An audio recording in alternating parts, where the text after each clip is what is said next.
All right. I really hope that worked.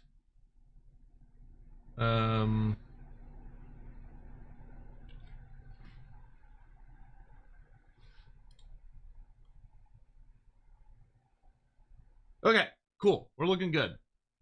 We're looking good. Hello, hello, all my fellows. If y'all can see and hear me, do let me know. That would be appreciated.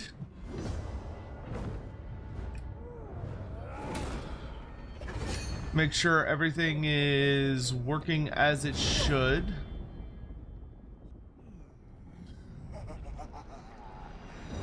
She is such a great little intro movie.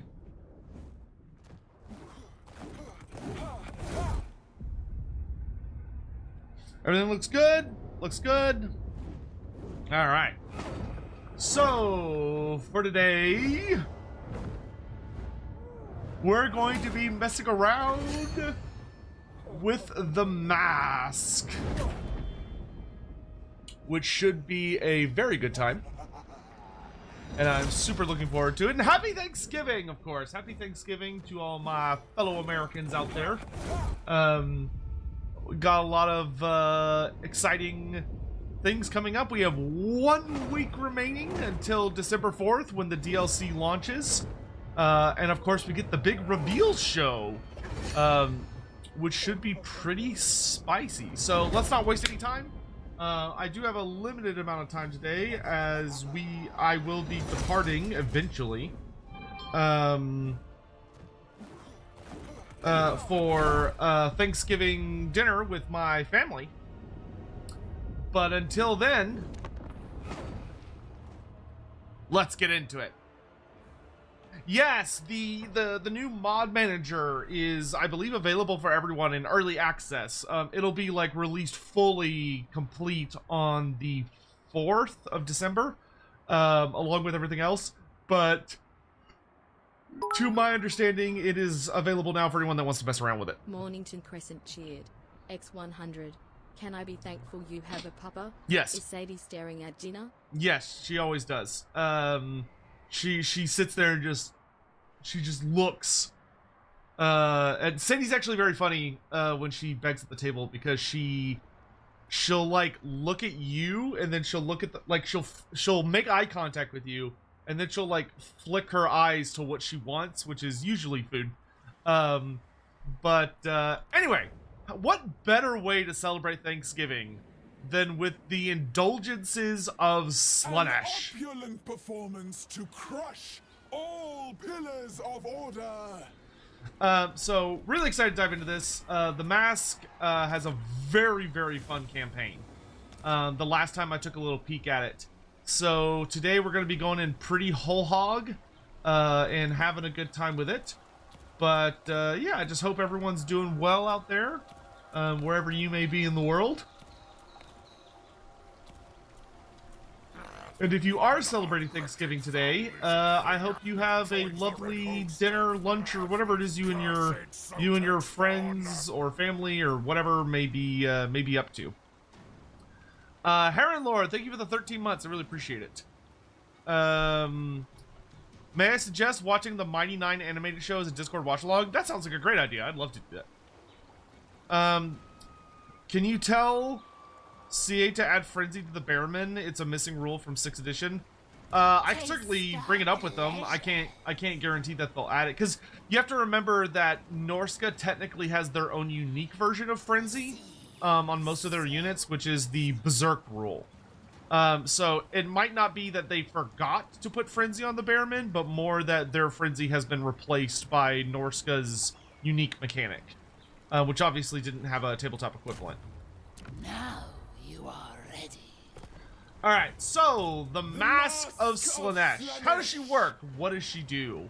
So the way the Masque works is that she has the Eternal Dances, which is something we're going to be covering pretty heavily in depth on next week's Wednesday Lorebeards, where next Wednesday we're going to do a full stream that is dedicated to all the new like lore tidbits and all that stuff that's going to be added with this DLC.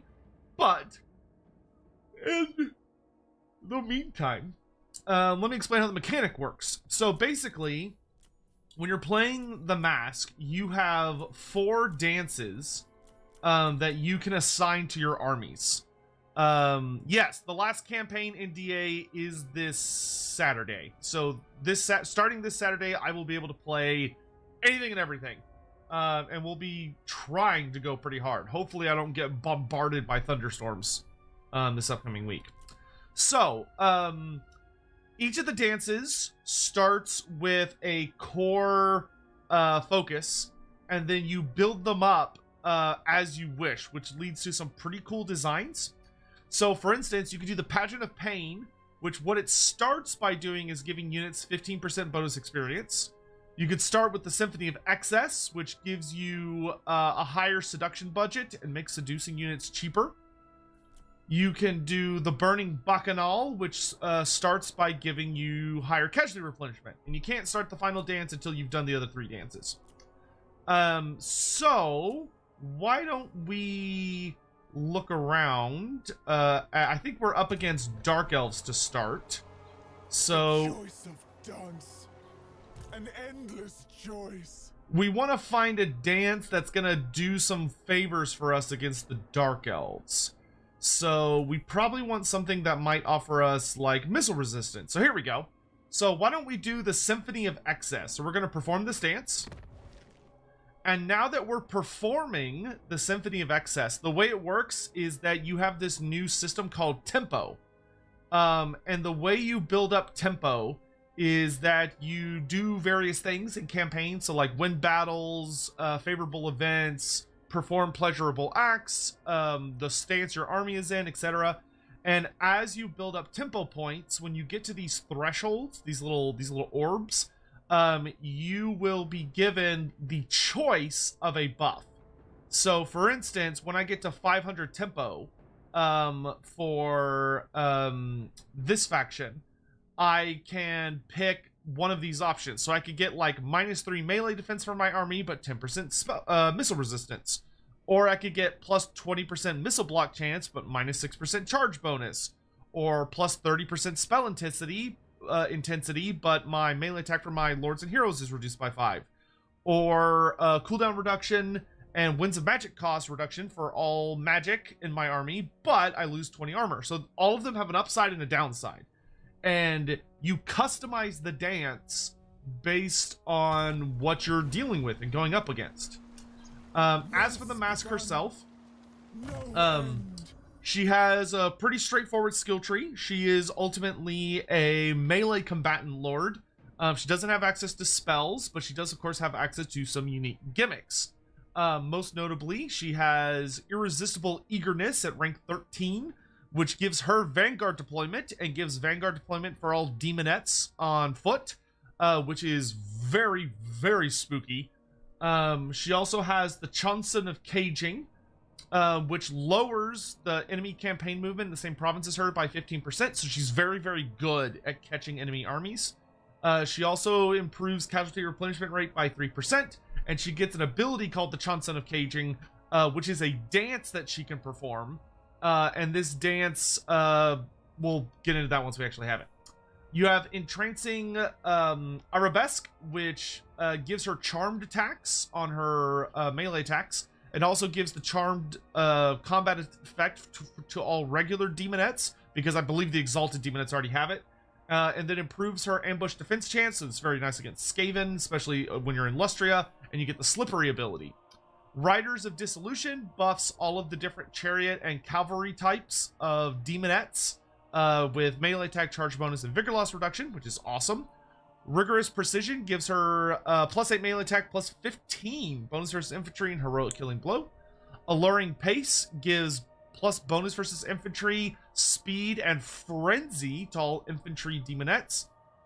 And then the Waltz of Lethargy makes all enemies in the same region as her winded. So she makes any enemies that fight her count as if they had marched. And she also gets access to another dance. And then lastly, she gets Cursed Zeal, which improves the effect range of all of her dances, gives her perfect vigor, gives perfect vigor to all infantry demonettes above rank 7, And then she gets an ability called Soul Scent, where the more people around her that are suffering from leadership penalties, the more damage she does. So the Masque is kind of fucking nuts. As for the Aluris, you can see the Aluris has received some new skills. Most notably, you still have your Loci, but then you get a new set of choices here. So you've got Song of the Demonette, which improves the charge bonus and missile resistance for all infantry demonettes. Wheels of Discord, which gives the character Frenzy and gives Frenzy to all of your chariots. Or Hypnotic Glamour, which gives the character a 10% ward save and Vanguard deployment. So you've got some more powerful options. I want to say they always had Soul Feeder, but in case they didn't, you also have access to Soul Feeder, which gives you healing when casting, which is pretty nice. So, as you can see, we start off in Lustria, literally right next door to good old Skull Taker. So it's up to you whether you want to be friends or foes with good old Skull Taker here, as he is a rival, but he's also a fellow Chaos Demon. I accept your offer. Mini Media, holy shit, that is super generous, my dude. Oh my god. That is incredibly generous. Through Super Chat. Formal petition to have Lorbeards do a tier list for the kingdoms of Ultuan. The tier lists videos are some of my favorites. Oh, I'm glad to hear that. Imperial Provinces and Council of 13 so many times. I would be so grateful for the lore of the High Elf Kingdoms. Done. I could be bribed. Yeah, we can make that happen. It'll probably have to wait, because we're going to probably do something else this upcoming Wednesday. So it'll probably have to wait for the Wednesday after that. But we've been planning to do something. We've been planning to do another tier list soon. So, by all means. As I ultimately do a lot to make the schedule. All right, let's go ahead and start with our unholy manifestations, and let's activate Pain is Pleasure, or Pain for Pleasure. The choice to dance, no choice. Oh god, I love the Masque voice. She has such a great voice. Let me know if the game's too loud, but that should be okay. The twirl of torment. Oh, she also does have a magic item for those that want to see it. She has the Staff of Masques. So this gives you plus 50 diplomacy with all Slaaneshi factions, as you have proven yourself. Despite the fact that you are exiled, it puts you in better favor with the Dark Prince's legions. 20% missile resistance for the Masque herself, -5 melee defense for all armies in the local province, and you get the Staff of Masque, which lets you basically point at an enemy unit twice per battle, and you drain their health and vigor, which is really good. You also have her starting trait here, where she starts with one dance, which is the Dance of Dreaming, which we'll talk about once we're in battle. 25% upkeep for all infantry demonette units. 15... we'll double check that. But 15% physical resistance for infantry demonettes, and then -3 wound recovery time. So if she dies, because Slaanesh will never allow her to rest, she just immediately comes back. She also starts with Strider, Devastating Flanker, and 20% physical resist, as well as causing fear. We also have the new tech tree, which is very big. So you have the 6 circles of Slaanesh as part of your sensations tree, and then your disciples tree is more your like melee buffs and stuff. So sensations is like your buffs for characters, magic, army abilities, etc, etc, etc. Disciples is for melee stuff. So we're gonna go ahead and start off with the Prince's Protection, because obviously the Masque leads a very demonic coded army, so we're gonna get some buffs for our demons going. It will come to graceful fruition. Wow, if only the Changeling could buff the lesser demons like crazy. To be fair, the Changeling is kinda nuts. I don't really think the Changeling needs more buffs. The Changeling is like fucking ridiculous. But honestly, if you want to do like more of the buff character, the buff character is more for the horrors. That's more the Blue Scribes business rather than the Changelings. But I mean, the Changeling is so fucking strong, dude. I don't think I'm gonna bother with Seduction because I don't want to pay.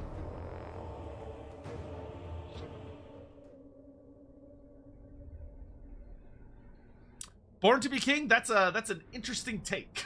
I don't think I agree with it, but you know, you could be right, I suppose. I don't think you are, but you could be.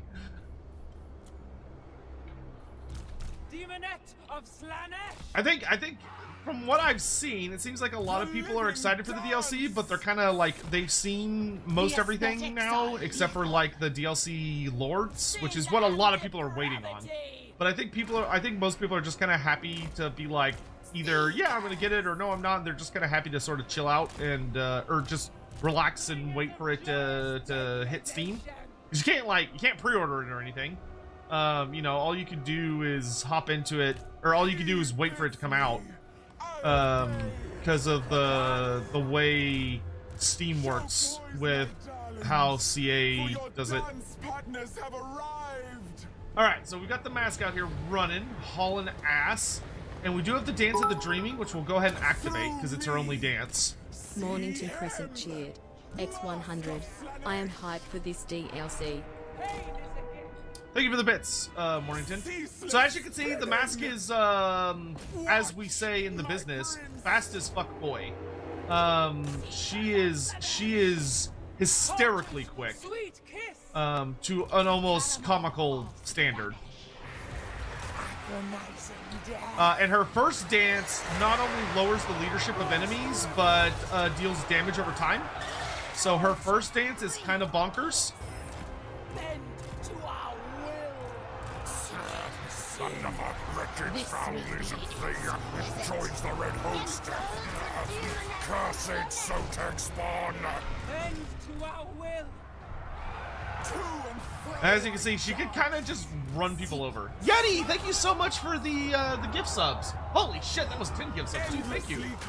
Holy moly, that's very, very generous. Thank you so much. Thank you. That's happy Thanksgiving, you gits. Yeah, happy Thanksgiving to you all. As we celebrate the Slaanesh virtue of gluttony on this most sacred of holidays. Truly, Slaanesh is the most American god.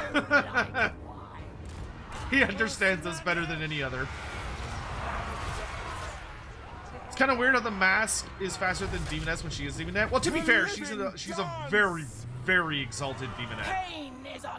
That is literally cursed / blessed by Slaanesh to be eternally swift and to never grow tired or rest for any reason. Hey, Stem, what are you up to? I accept your offering for Molder Clan. Mods, can we get a shout out for Stem? If y'all aren't following Stem and haven't checked her out, you should. She's literally like the best bean in the world.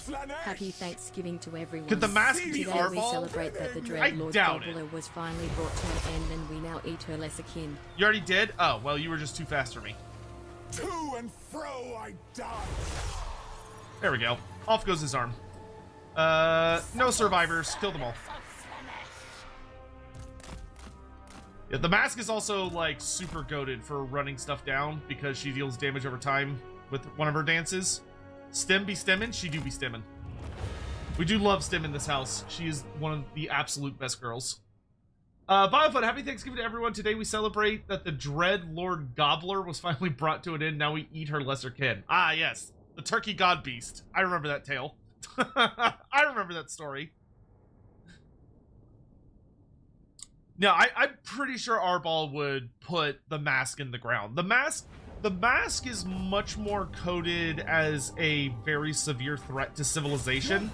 Because the thing that's very unique about the mask is that her unique specialty is showing up where she's least expected.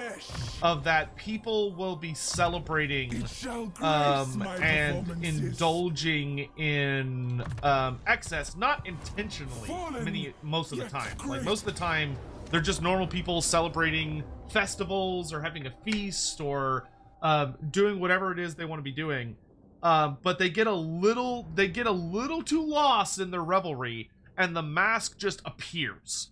Like she just shows up against within the party that you're having. So like if you've ever read the short story The Masque of the Red Death, it's kind of like that, except for instead of her being a representation of like death and plague that shows up amidst the revelers to like bring them death, it's more like if you cannot control your urges, if you cannot keep yourself in like good balance, she'll arrive and literally become, you know, the feature of the grand the MC of the party. Showing up like the Joker showing up at that ball in the Dark Knight. Yeah, exactly like that actually. Yeah, just like the Joker shows up in that the Dark Knight movie. That's a very apt example. Move with grace. Dude, when that chariot plows through and it just deletes like half the unit's health. Oh lordy. Give him the whip! I ain't fighting no spear, Skagger. Exalted demonets of Slaanesh. Bring us Arturia's degradation. Okay, you go here. Chariots, let's pull back. Heartseekers, let's go over here. Let's give them a little speed boost. And they're little Yoshi dinosaurs. Delicious. You love to see it. Pain is a gift. Have the basic demonettes receive new head models? I don't think so. Here, come here, ladies. I need to look at you. Hawk, you haven't watched The Dark Knight? Damn, dude. That's kind of impressive in like a sad way. Anyone know the date of the CA reveal show? It's next week. It'll be on December 4th. I think this is their old heads. I'd have to put them like next to the Pleasure Seekers, but I think this is mostly their old heads. What's the hotkey to make units hold formation when you move them? So if you have a group of ladies together over here, what you do is you select them, right? So get them into formation. X100. We need a mod that gives the steeds and cold ones Yoshi sounds. You just hear Yoshi is like a guy's being like fucking ripped in half, screaming. But so what you do is once you have them in a formation, you hold down the left Alt key, then you hold down the left click on your mouse button, and that lets you move them around while keeping them in formation. But if you then, while holding down left Alt and the left click, so you're still holding them both down, if you hold down left Control, it'll pin them in place, and you can change the facing of the unit. So I could tell them to like turn around and face this direction. Why am I playing Legendary today? I don't know, I felt like it. Actually, we should add that to the title. Twitch mods, can we add that like Legendary, like on Legendary or something like that to the title?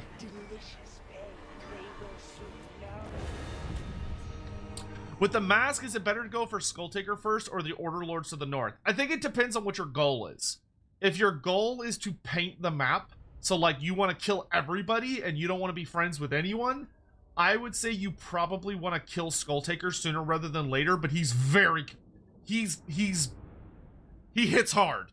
So you do have to be careful with how you approach him, but I would say you probably want to kill him first. Okay, we want to keep up tempo, so let's loot and occupy. Empty of eye. The Masque of Slaanesh. Let's go ahead and start leveling up our inspiring presence. Show it off. All the realms, a stage. We're gonna get more demonettes. My mask is his mirror. We're gonna build the demonette building here so that I can replace it in the His capital. testament speaks. Oh, lovely. And we start with some cults. So we have a cult in Gorsel over in the Wasteland, and we have a cult in Karak Azul. So we can punish the brave Dawi for their greed, because their greed has let me in. I kind of want to build a Acolyte trial cult at both of these so I can get like a really big dick cultist going. Introducing our newest Thank you, Hawk. additions. Are Slaaneshi dwarfs a thing? Not. There are probably a few that exist. Every race has cults. Chaos cults are everywhere except for the lizardmen. The lizardmen don't have chaos cults, but like dwarves, humans, elves, etc., have various chaos cults lurking within their cultures. They're going to be much more rare among the Dawi and the elves than they are than humanity, but they're still out there. Let's get Pavane. The unholy pageant. The dance of Allure. I will go ahead and grab some Furies just so we have some good counters. Carnival of the Damned. Okay, so this has changed. So the new Carnival of the Damned is you create a Cult of Slaanesh in the target settlement, which is a local enemy province, and once it's been completed, you get some absolutely fucking ridiculous buffs. But it has to be a neutral or allied faction. Let's give Skull Taker a Cult of Slaanesh. That sounds fun. I'm sure he'll appreciate that quite a bit. The axe thirsts for war. All right, so we've got a big cult building up there. Skull Taker's probably gonna be pissed at us, but you know, fuck him. Let's see. We could take advantage of Skull Taker.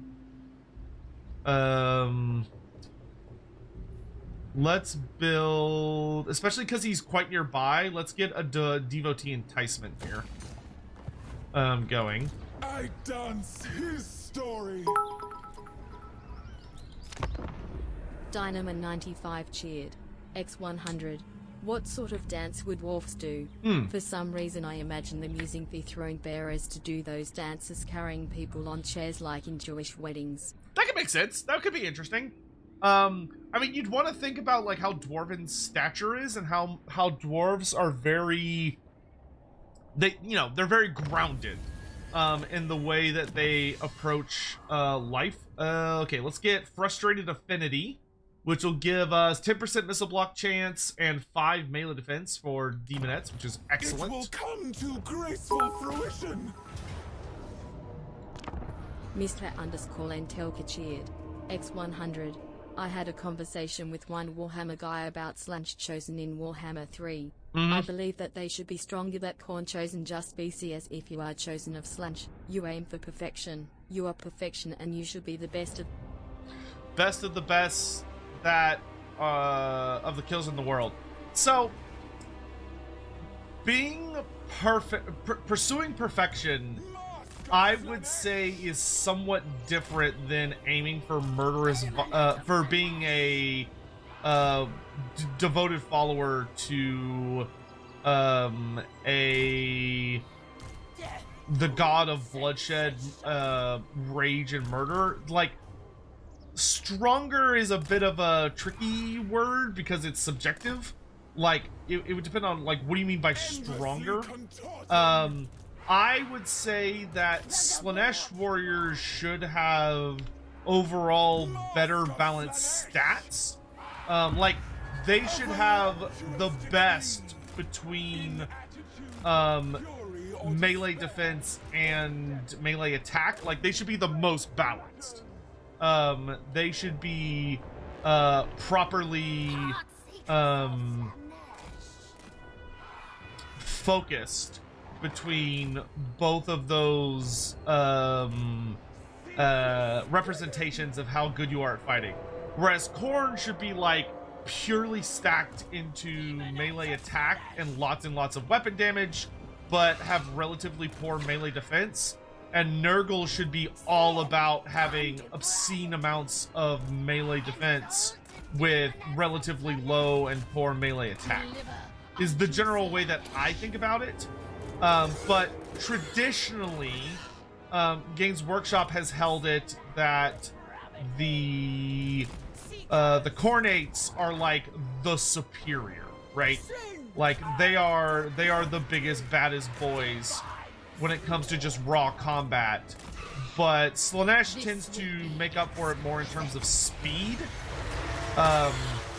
Age of Sigmar has really started to like expand what it is to be Slaanesh by bringing on like the Myrmidon Painbringers and units like that, which are all about like exalting perfection in martial pursuits and taking that to its like natural ultimate conclusion. But it's a little tricky. It brings access. Repulsive and alluring. Repulsive and alluring. That's going to be the name of my autobiography. Heart seekers of Slaanesh. The murderous minuet. Name. What's a beast wizard? Masque of Slaanesh. Let her breathe, ladies. Let her breathe. Shouldn't Nurgle be more armor? Nurgle's more health than armor, to be completely honest. I mean, good amount of armor, yeah, but health is kind of like the main focus. What about Warriors of Tzeentch? Tzeentch is supposed to be kind of like weird gimmicks, to be honest, so it's more about like unusual types of saves and like magic damage, magic involvement with sorcery in various ways. X100. I imagine Slaanesh chosen the game for killing Porocal perfectly, and doing so as an art form, so they may be better at killing people individually, while Khorne have worse form overally, so take more hits, but they just keep chopping. Yeah, that's a reasonable way to think of it. Sweet kiss. Aim. Kill. Masque of Slaanesh. Ceaseless. She's so fast, dude. She's just like a Beyblade, just bouncing around the sorceress because she's so fast. She's I was thinking since melee defense translates to being hard to hit in game. Yeah, it does, but it's often also just more it can also be heavily used to represent like damage mitigation. It just sort of depends. Overall about like what particular expression you're trying to get across. I think Slaanesh warriors do have some of the highest melee defense because the Hell Scourges are like super melee defense focused.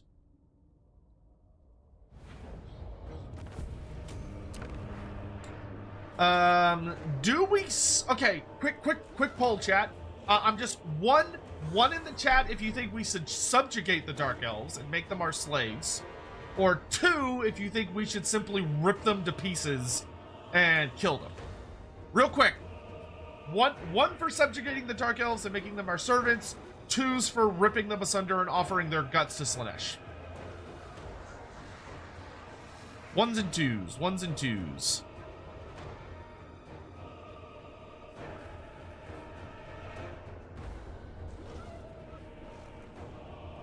Seeing more 1s. Seeing a lot more 1s. Okay, I'm seeing a lot more 1s than anything, so we'll substitute. Obedience isn't in our nature. Well, too bad. What is your dark You're my purpose? bitch now. Alright, so we will focus on, let's see. I think we need growth more than anything, so we'll do that. Let's go ahead and get this building. We'll get the Cult of Pleasure. Well, actually, yeah, that's fine. Let's get a Cult of Pleasure up and running, because I do want a cultist. The Masque of Slaanesh.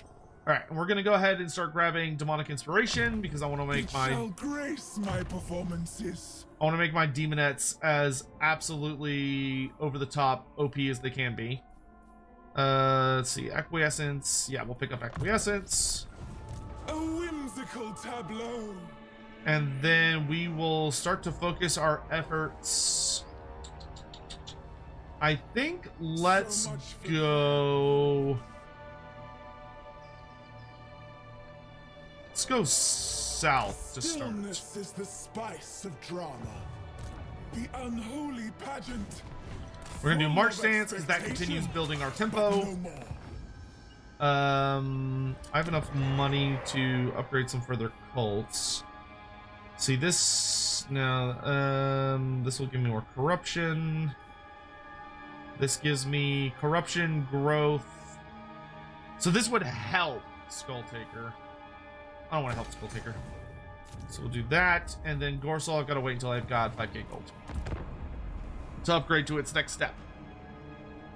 Is there any very cool bits of Slaanesh lore you could tell us?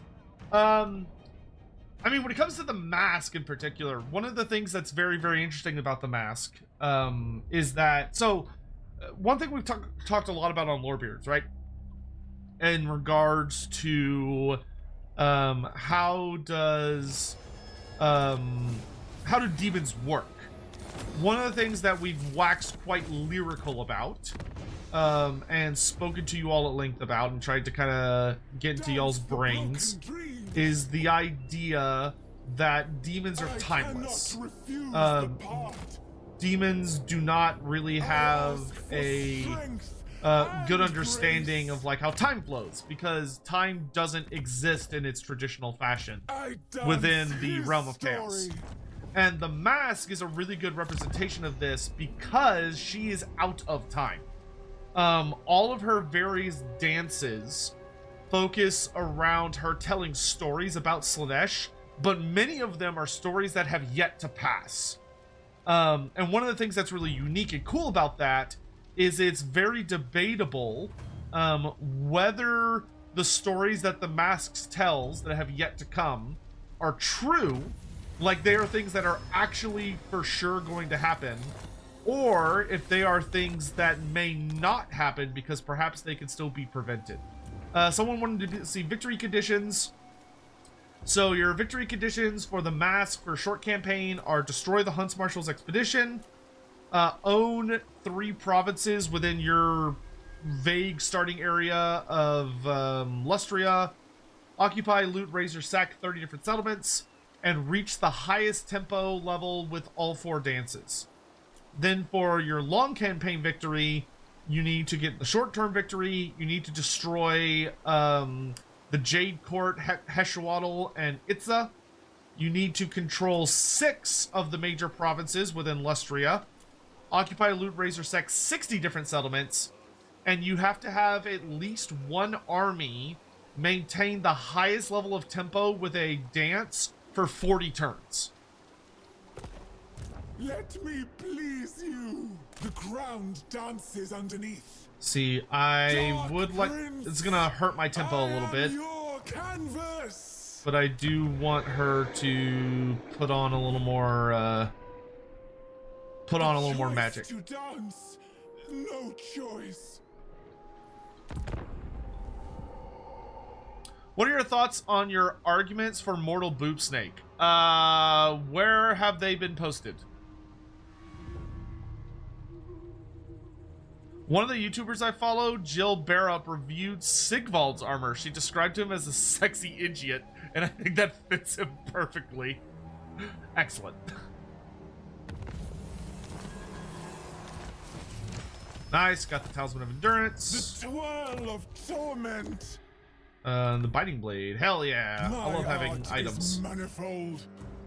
None shall move me. Alright, we're gonna take the fight to Ricarth really fast, and then once I've dealt with Ricarth, I'll then turn my attention to Wolfheart.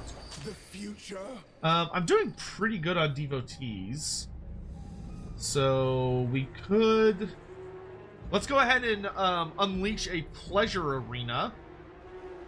Which the pleasure arena will give us research rate and income. Well, I don't have that much income, really. But I don't want to spend... Oh, well, actually, no, I got a good boost of money. So first thing I'm going to do is I'm going to go to Gorsal, and I'm going to upgrade the this. Oh, dang it, have I been discovered?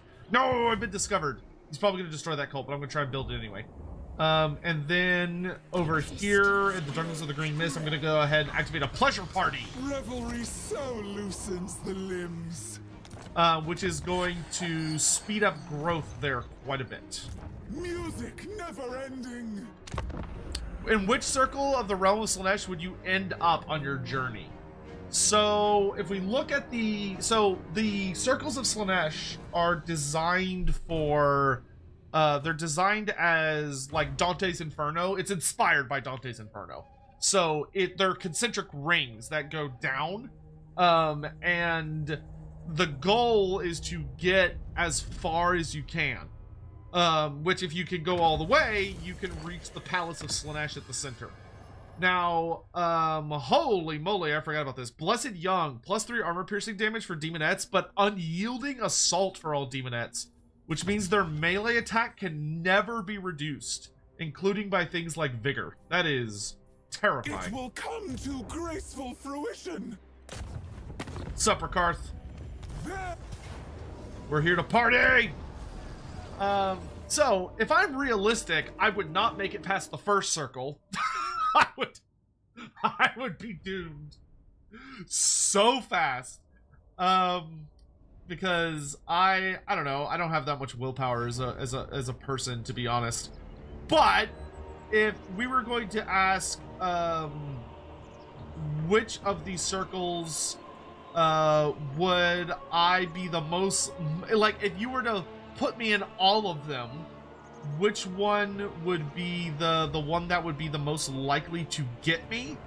Honestly, for me, I think it would be the Circle of Indolency.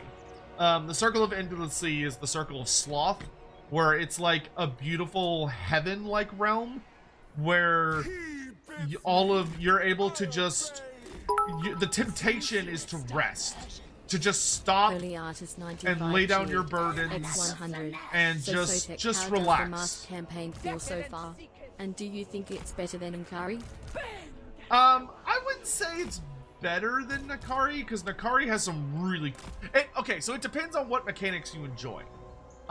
If your mechanic is that you enjoy playing very, very, very aggressive, and you like just getting up in people's business and ripping them apart and making your armies really strong, you're probably going to prefer the Masque.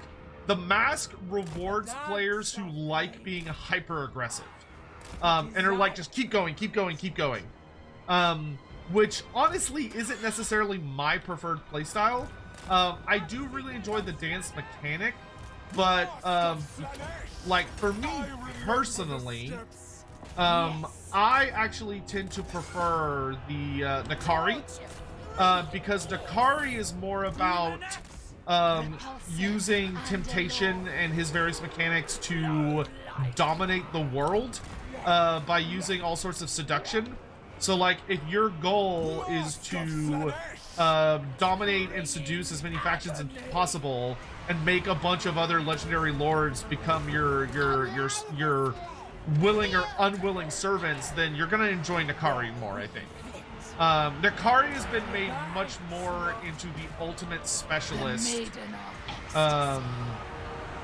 in regards to he's been made the ultimate specialist in regards to seduction, whereas the Masque is more about unfettered aggression, and being able to customize and design your armies so that they are able to build up buffs against pretty much anything. I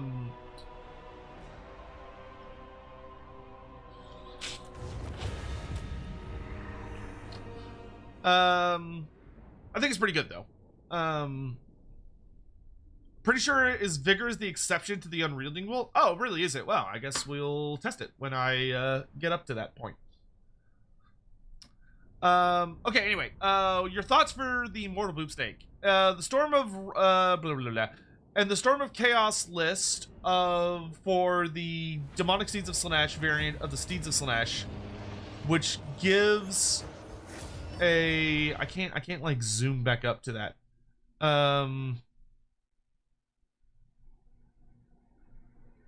Oh, here we go. How strong is the argument in favor of Mortal Knights riding demonic mounts? A Total War champion of Slaanesh is represented as a unit rather than just a hero, which is already shows the role's been interpreted with more flexibility. If that's the case, we could reasonably argue the Hordes of Chaos, an exalted champion of Slaanesh, could also ride a Steed of Slaanesh. And the Storm of Chaos even references the Boopsnake variant of the Steed of Slaanesh. which gives decent precedent for treating it as a valid mount option. So, I mean, I agree of that. I personally very much think that we should be able to have the mortal Knights of Slaanesh without any issues.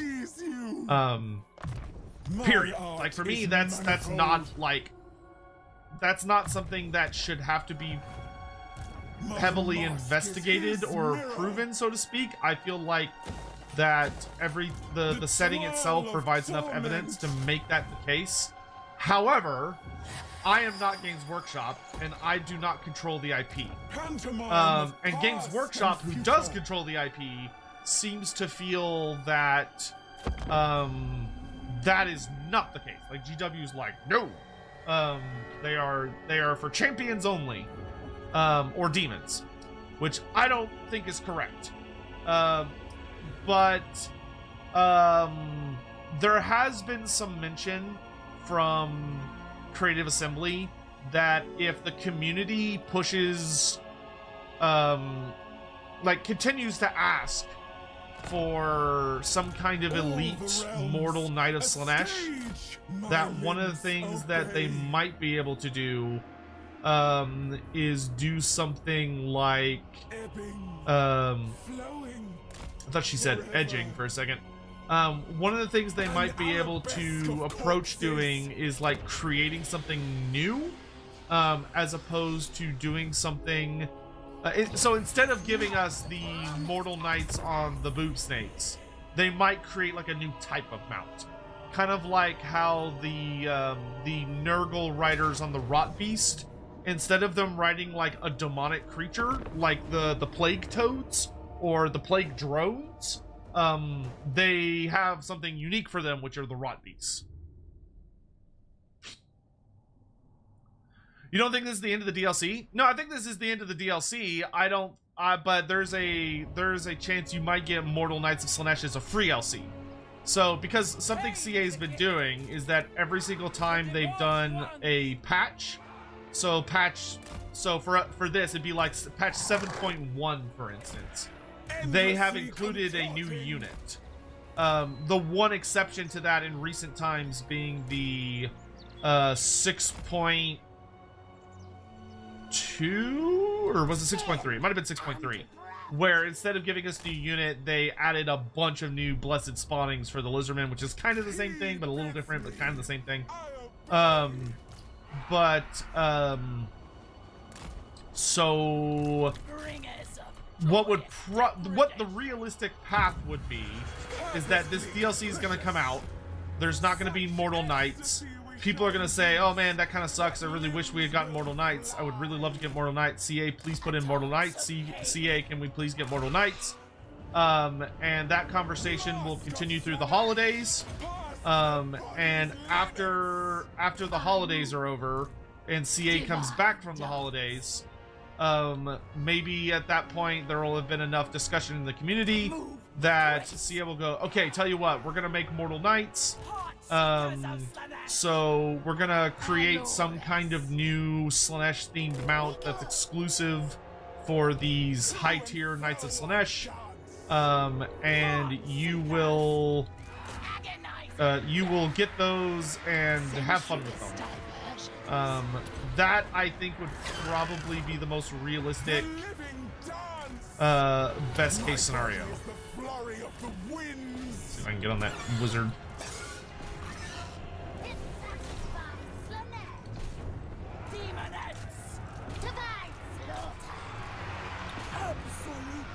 Everybody get stuck in. Delicious. Flow like wine. Let's give them a speed buff so they get to that fight quick. Let's also go ahead and pavane these spears to make their lives just extra miserable. Ceaseless spinning. Get you on the sorcerer.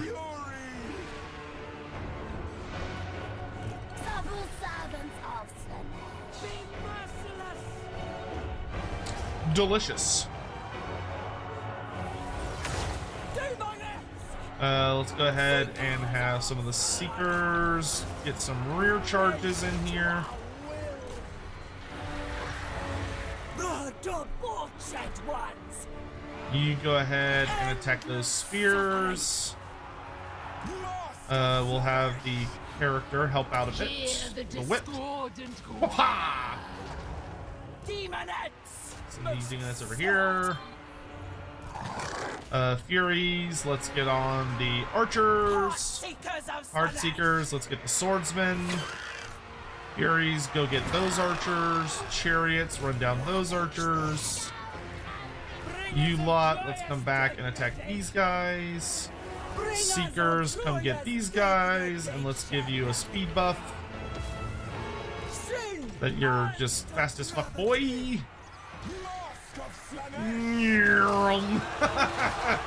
So fast. Paramour of Slaanesh. Alright. That is some absolutely massacred dark elves. Has Nikari's campaign changed anyway? He's received various buffs. Cole Patterson, thank you very much for the super chat. Happy Turkey Day. You think turkeys have ever been mentioned in Warhammer Fantasy even once? I don't think they have been. I'm pretty sure turkeys have never been mentioned, but they might have been, but I don't think so. Could they bring about a witch hunter forest goblin Thanksgiving?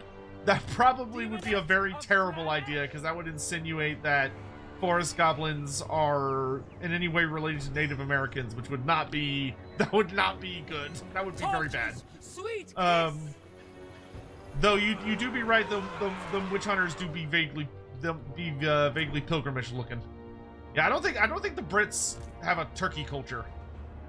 Is it possible to confederate the Slaanesh legendary lords? Yes, it is.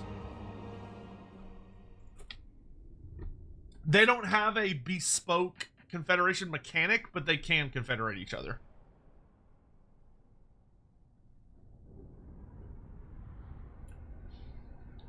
The cold ones are the turkeys? Yeah, sure. Yeah, the cold ones are the turkeys. If anything, the dark elves would be the ones that celebrate Thanksgiving. We're doing okay on devotees. I think we'll take the... Yeah, we'll take those. We'll take the captives. There's Ricarth. Am I allowed to confederate Takala in campaign? Am I allowed to? Like, until Saturday, I would probably err on the side of caution and say no. But as soon as Saturday hits, I could. Such acts I shall compel you to. The Masque of Slaanesh. Okay, so let's get our final point in Demonic Inspiration. Go ahead and get Rapid Ruination. My performances. We're gonna have this wonderful lady go ahead and pick up her Rapid Ruination. And then we've hit... Pantomime of past and future. Some dance stages. So I'm gonna choose a Foolish Flight, which is going to lower my melee defense by 3, but improve my missile resistance by 10%.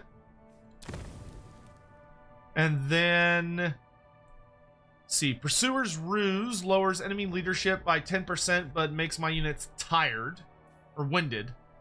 Awareness of Appetite lowers my army's speed by 6%, but gives my entire army regeneration if they're near units that are breaking or shattered. Ravening Urgency, which makes it where my army has 10 less armor, but the more damage they take, the more damage they deal. Or Pleasure of the Chase, which gives all of my units Euphoric against monstrous units, lords, and heroes. So this would make it where all of my units would rampage monsters, lords, and heroes with contact effects like the old Dark Elf, Witch Elves used to. But all of my monstrous units and characters get minus 5% physical resist. I think I'll take the regeneration for all units. At the cost of being a little slower.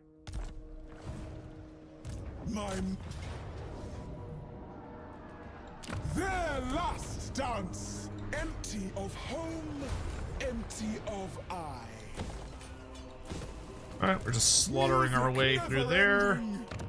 There's gonna be a rebellion, and I could not care less.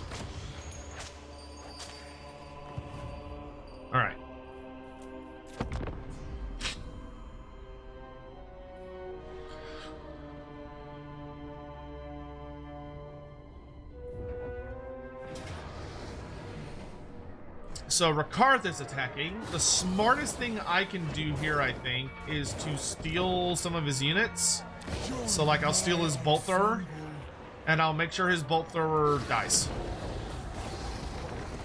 That way he does not have it when I fight him here in a moment.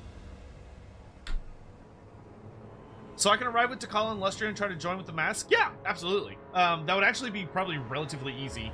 Because with Takala you could just immediately kick over to the sea route that would take you to Lustria. What's the likelihood of getting crabs from demonettes? Well, you're probably not going to survive the encounter with the demonettes, so I would say it's probably quite small. Like, the odds of you surviving long enough or you would have to worry about an STD is pretty minimal. A whimsical tableau. Lithely we step. Alright, we're gonna run over here. I'm gonna pop into raid stance because I want to keep building up my tempo. And I'm gonna say, come get me, Ricarth. Come and play. The Masque starts in the Lustria Bowl? Yes, she literally starts right next to Skulltaker. Alrighty. I have a 4,000 gold income. So let's steal... Oh, I can't. No, I don't have enough money. Let's... What can I steal here? Steal a unit of dark shards. I think a unit of wolves would probably be best. Yeah, we'll steal a unit of wolves. A one-off performance.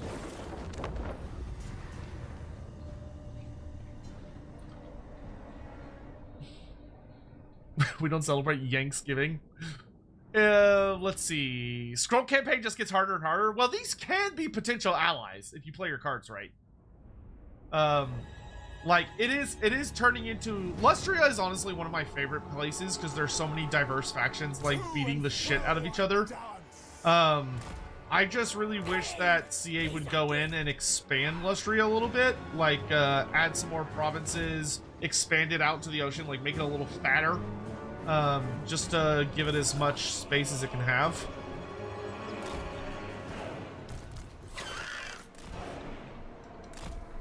Okay, if I recall, his armory is almost entirely shooting units.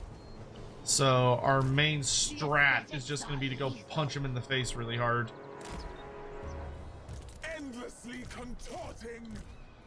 Paramour of Slaanesh. A sensuous connection. I'm happy to throw the wolves in early. We'll initiate with the wolves and then send everybody else in. A voluptuous decree. You know what, y'all can just go. Masque of Slaanesh. His greatest glamours. I have the Seekers counter his fast stuff.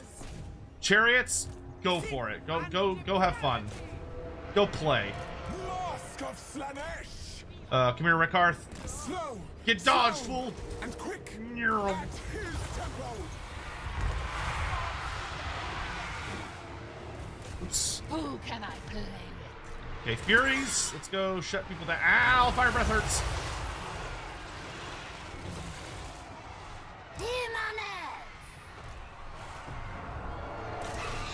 Okay, Ricarth had a full-up bad time in there. But he's not done. But Hydra might be a problem. Repulsive and alluring. Seekers to me!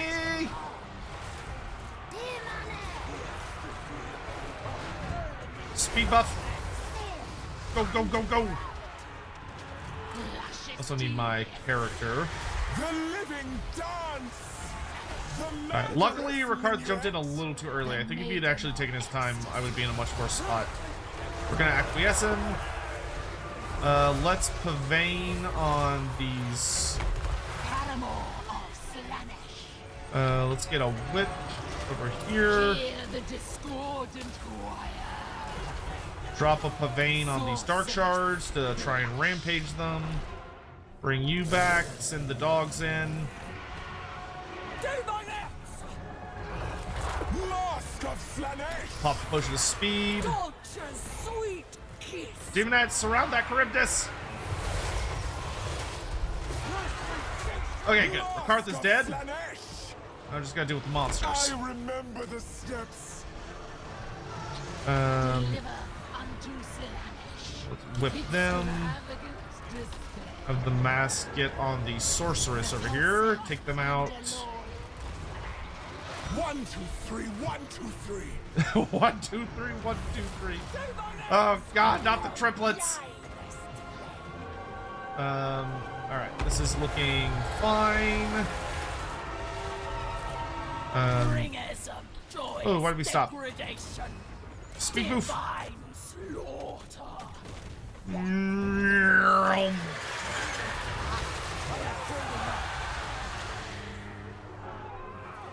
Alright. We're gonna make absolutely sure we kill the big beasties. Sin and depravity. You here, if I've got any unengaged cavalry, see if y'all can pursue. Demonets. Demonets, get out of the way. Mask of Slaanesh. Let's see if I can catch her. Ceaseless spinning. Sin. Luscious deviance. Yeah, I would very much like to kill the big monsters so I don't have to worry about them later. He bids me. I obey. Man, sitting there on a cold one thinking you're gonna get away and you're just not. I Alright, see she's the dead, path. so now I can go deal with the Hydra. Mask of Slaanesh. Can she dance more than a To waltz? and fro I I mean she can. She has a lot of different dances. But in here she mostly does, I don't know what I would call it. Like most of her combat animations are inspired by dances. We desire only things. Demonets. Okay, let's take the unbuffed unit and have them back up. And this is nice because since she has Feasting on Fear, she's just regenerating while chasing the War Hydra. And depravity. Alright, Mask let's of let the Slaanesh. mask chase that. She's probably not gonna be able to kill it because if it keeps popping another head, yeah.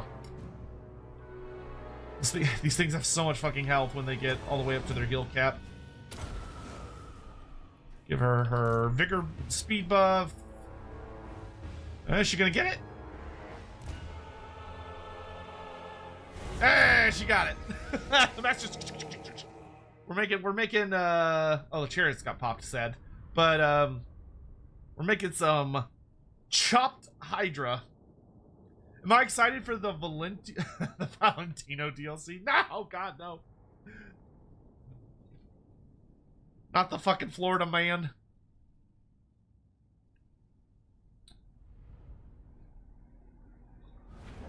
She's so fucking fast. She do be fast.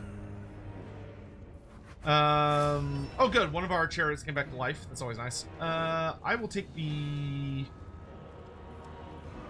Yeah, I'll take the heals. Seek out their succulence. And now we got the Beastmaster of None for The bonus versus greater large, your which is excellent. resentment, the more you shall appreciate what I will show you. I will pay him for the moment because I want to finish off Ricarth before I go north. During the Games Workshop reveal stream, when someone asked you about Indy Koresh and you said rumors you also heard units, does that mean?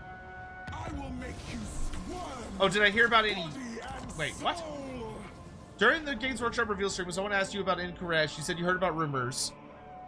Did I also hear about units? I heard. The mask I did of hear about Slaanesh. potential units. My Though mask whether is those will his end up being mirror. realized is anybody's guess. But there was mention of things like, you know, the obvious ones like the Tigermen for My in. art is manifold. Like, although we know there's going to be Tigermen in Cathay as well because of like the village of the Tigermen and everything that's in that. One of the big ones I heard about was for Koresh. the big focus being, of course, on the Naga, though I think there was mention of like the biggest thing I remember. This conversation was a while ago. Was that I think End in particular was going to have a focus on like non-chaos beastmen above kind of like a caste system of humans. So like you would have humans and beastmen, but not like chaos beastmen, like tigermen.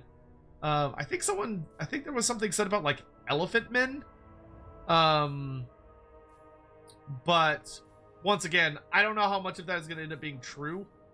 I'd like for a lot of it to be true and for it to be like super crazy. Oh geez, what else do I want to level up? Because like Slaanesh skill tree actually has a reasonable amount of things. I guess we'll do gratifying charge. I must show it off. A whimsical tableau. The dance of allure. Come on. But the big thing would just be like different kinds of non-chaos beastmen, which I do think is true because GW did put out like a whole thing earlier this year about how they were essentially redefining the term beastman. And explaining like what makes chaos beastman and what makes normal beastman. Oh, he destroyed my cult. The dwarfs found it and popped it. Those bastards. The dorsal hasn't destroyed my cult yet, which is nice.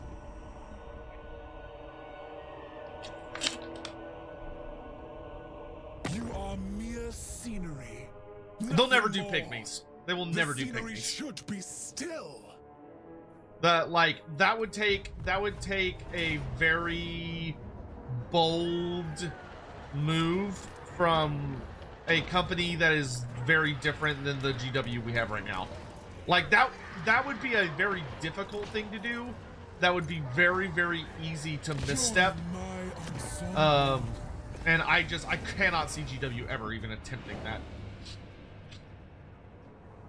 Their original display was just way too racist.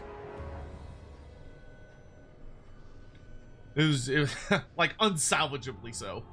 Like I think in a perfect world it could be salvaged, but I don't think GW would want to deal with it when they could just choose to ignore it and then they don't have to worry about it. Do I want to get Fiends of Torment? No, I don't think I need that right now. Let's get some of these. I would like to get my other army abilities. Oh, so a fun thing about Slaanesh. Is that the first tree, the first tech tree in the Sensations panel is unique for every Legendary Lord. So the Perfume of the Accursed, this is only the Masque has this, and then Nakari has a completely different part, and then a completely different tree here, and then T'Challa has a completely different tree here. So each of them has a unique little section. So for the Masks one, you get Blissful Coquetry, Coquetry. I don't know what that word is. But this gives you pleasurable act resource cost is minus 30%. I think they all might have a version of this, which the pleasurable acts are the provincial buffs. So these are the pleasurable acts. So they're the things that give you like little buffs. Let's actually go ahead and do Pleasure Arena. Pleasure's turmoil.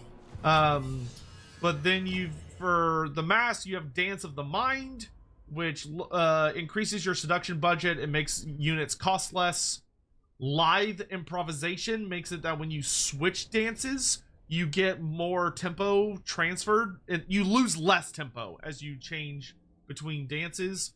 Eternal Commitment further reduces the tempo cost of switching dances, and also if you have Dissonance, It makes the dissonance penalty last for less long, which is that when you switch dances, you get a penalty for a little bit to your tempo. Incessant Dance increases the tempo you get from kills by 25%. And then Maddening Devotion makes it that for every turn that you get 2 devotees per turn per lord performing a dance. So the more lords you have running around doing dances, the more devotees per turn you generate. And it also makes devotee army upkeep 10% cheaper, which is quite nice. Let's see. Triumphant Torture is for mortal champions.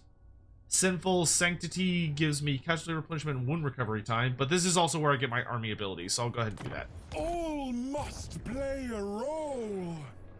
Okay, let's shut down the Dark Elves on the mainland. Maintaining tempo. And then we will, once we've dealt with that, we will turn our attention to wiping out the islands. In my flourishes. The Crooked Moon Mutinous Gits want to be friends. Nope, can't say I'm interested in that. Our Dread King welcomes you, as you say. Okay, we're friends, or the Dark Elves are trading with us now. Okay. Death. A still dance, but a dance still. Are Dragon Ogres Beastmen? No. Are Minotaurs Beastmen? Technically, no. They're part of the Beastmen roster, but they're their own unique species. Close victory? Sure. Are Centaurs Beastmen? Technically, no. They're their own distinct species. Felipe Neri, thank you very much for the super chat. Sorry if you already answered this, but what's the lore reason for her to be in Lustry of all places? Love your work in Lord Beers, by the way. So basically, she starts off with the Bloodhall Coven.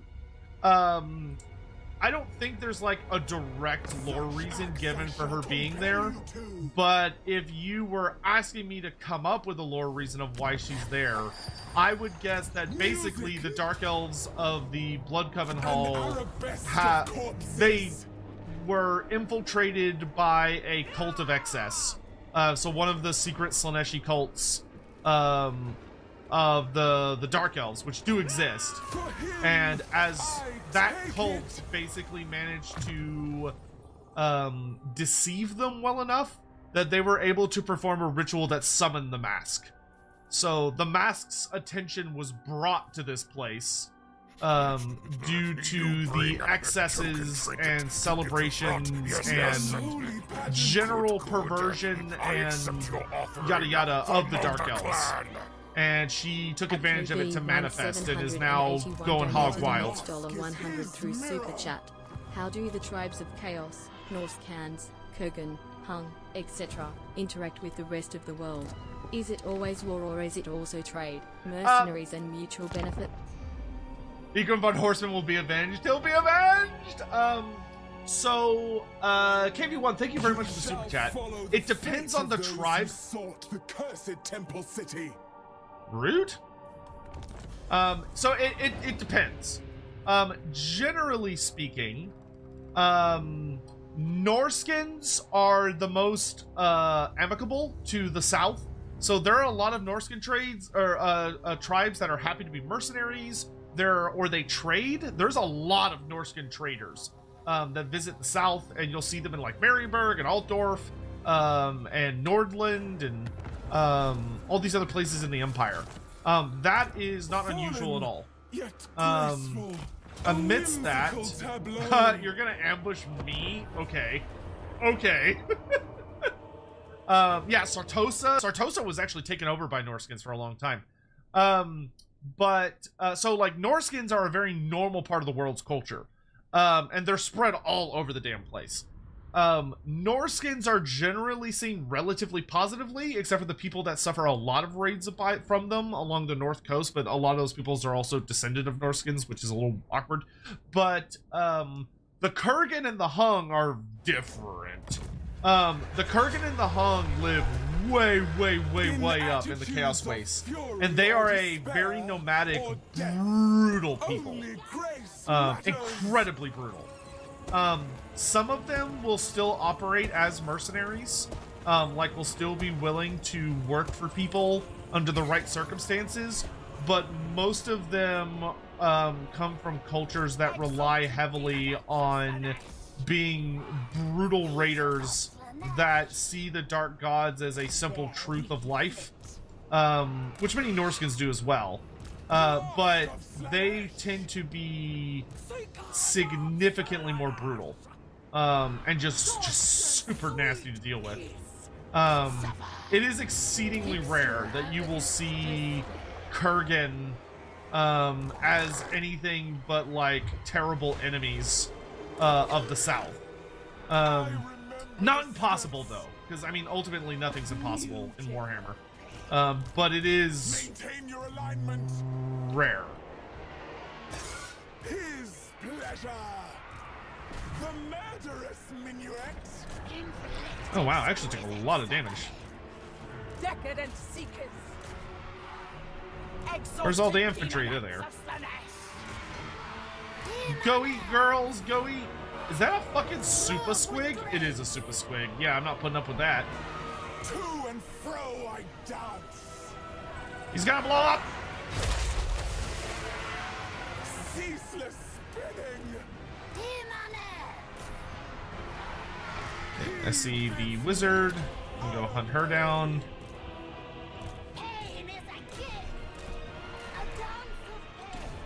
Let's bring our wizard over this way. Dynamo 95 cheer. X100. Fun fact, Norske taking over Cytorsa could be a reference to the fact that the Normands conquered Sicily. The Normans were who were originally Vikings before they settled in northern France. Hence the name Norman, Norseman. Huh, that is a fun fact. Yes, the debauched one. Alright, let's shut down all these ranged units, because I don't like them none. Do a big overcast whip.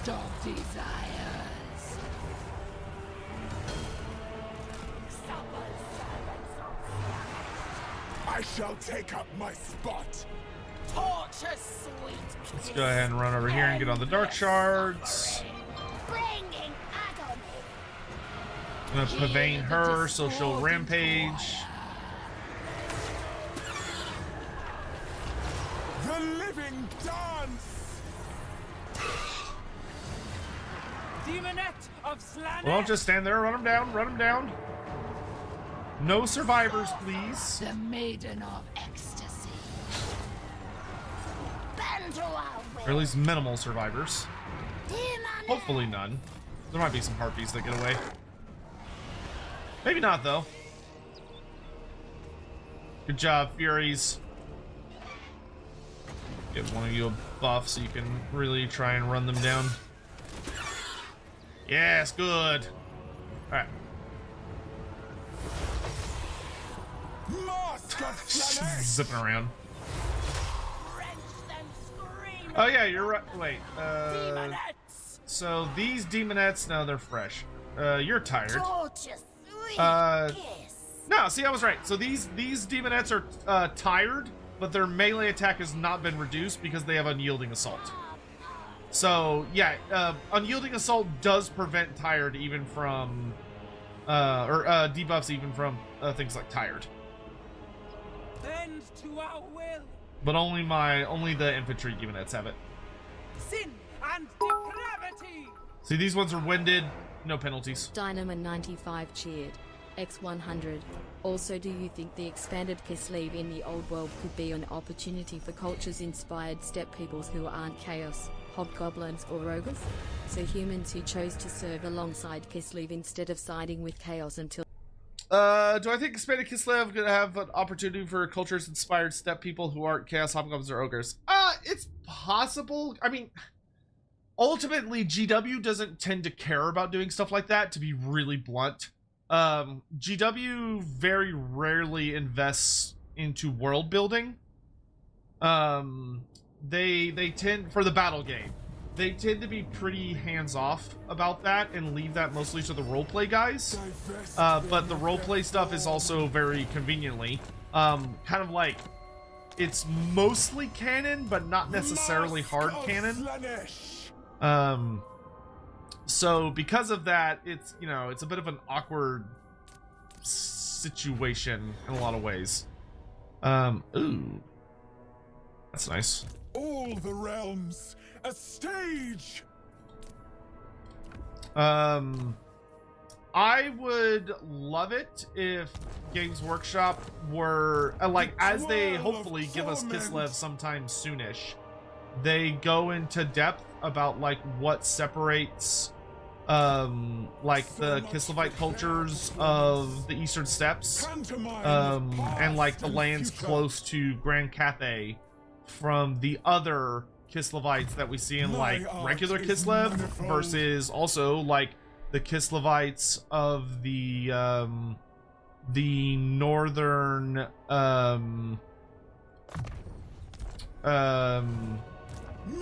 Zornu school, so like the northern part of the Darklands. Like there's a lot of opportunity there to have a lot of really distinct, unique Kislevite cultures. I don't know if GW is going to take advantage of that, because traditionally they don't. Usually GW is pretty hands-off when it comes to like the actual cultural developments. His testament speaks. Okay, so now we can get like an actual army ability since we're at tier 3 of this dance.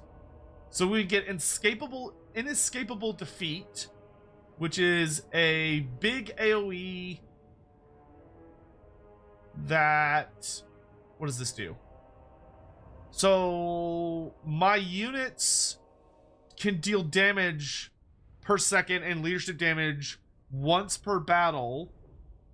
Once their hit points go to less than 50%, that's cool. So if my units go below half health, they do a big leadership and damage bomb. The unmasking, which silences all enemies, and also lowers their damage and melee defense. That's really gross.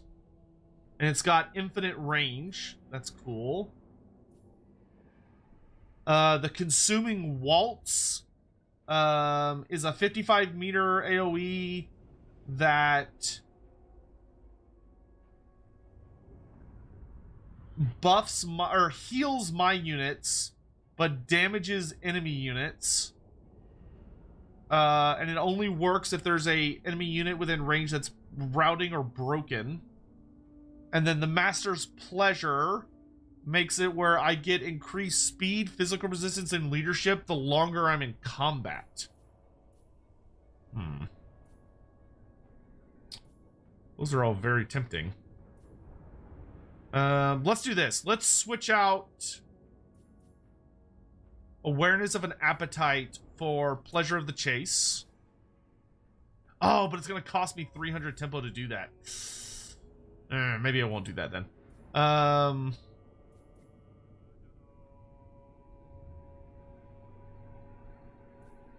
That's tricky. Inescapable defeat is really nice. So is let's do the Master's Pleasure. Alright, so that'll make it where the longer my demons are in combat, the better, the more powerful they get.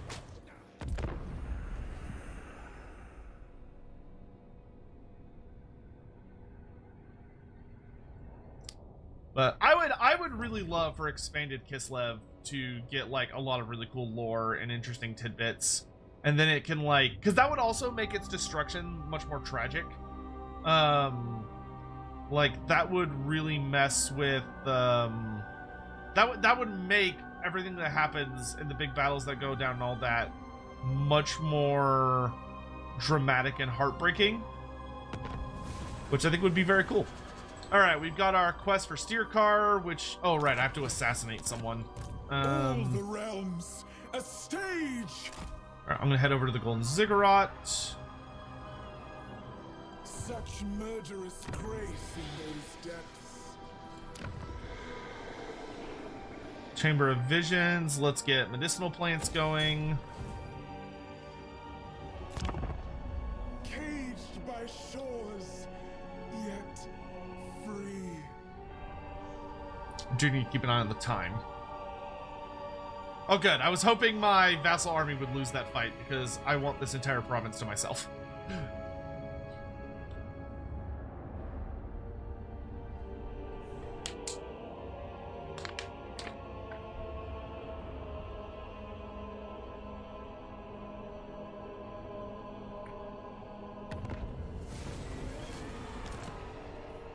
Research the promise. What am I researching right now? I'm researching sinful sanctity. Which one's the promise? I think I can.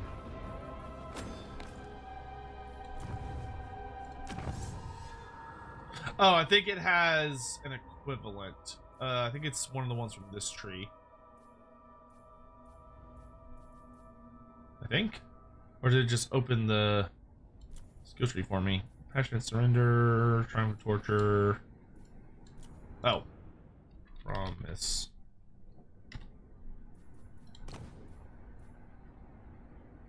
Yeah, I think that's one of the ones that it has a different name on the here. Alright. The goddess forbids it. Okay, you are going to go this way.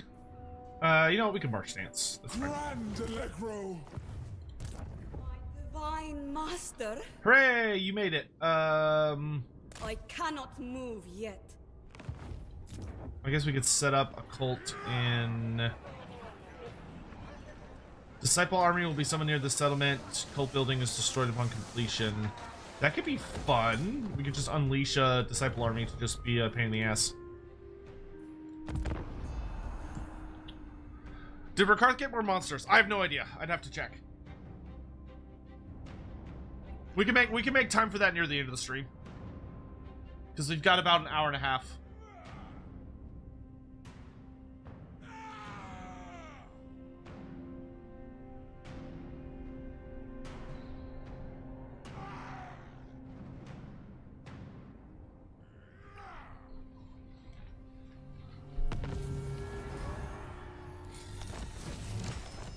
Because what they can do is they can just run around blowing stuff up. Let's see. Actually, I think I'd like to steal. Yeah, I'll steal a ranged unit. Pyrrhic victory, good enough for me. I don't care about this army. This army literally just exists to run over here, sack stuff, blow stuff up. Most privileged of Slaanesh. Your job's just to be annoying and get me stuff. Slaanesh's courtesan. I think I would prefer Every you. step pleasure. Yeah, let's put you in Altdorf. It's fine. Altdorf is the best Pioneer place for a of Slaanesh progress. cult, as we all know. So let's get a devotee enticement, and then we'll also build.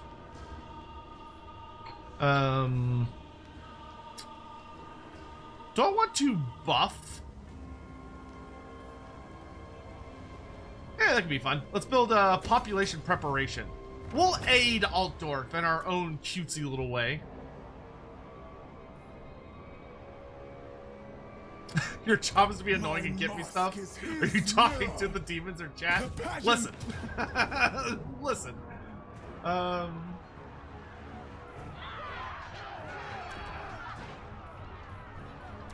Enacting desire. Okay, we can do Carnival of the Damned as well. Ooh. Which means I can use Carnival of the Damned on Marienburg. Oh, I really like that. That's so nice. Being able to just be like, boom, new cult. That's fantastic. I actually really like that.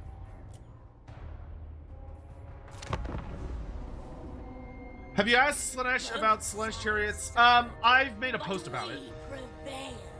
I think it's on their list of things to try and fix. I will drive the rhythm of your doom. You don't get peace. Oh, you're coming out to fight me? Alright, fine. Spoil my fun. I'm gonna steal this unit of shades, A though. one-off performance. And I'm also gonna steal I'm also gonna steal your Carnosaur. Join my ensemble. Yoink! Leaping forth. I'm not gonna subjugate Ricarth because I don't care, because I want this province. They will dwell in desolation. I don't want Ricarth getting ideas.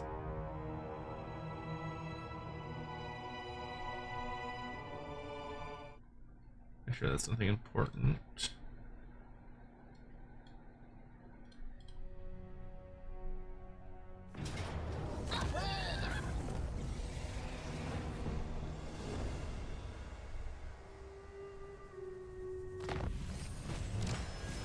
Alright, that gives me my second province.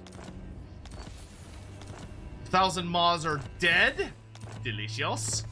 Alright, now I can do Carnal Incense because I want Narcissism. All must play a role.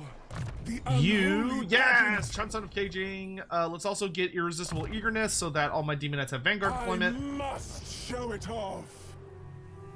Show what off? The dance of allure. Come Okay. That's fantastic. Good.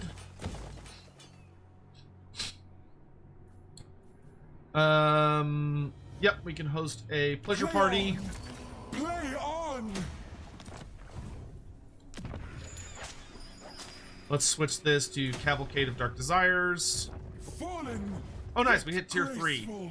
Upon activation, get 20% extra casualties captured and 100% additional seduction budget. Damn. Twirl of torment. All right, we're gonna go ahead and head north. Chase the undulating urge.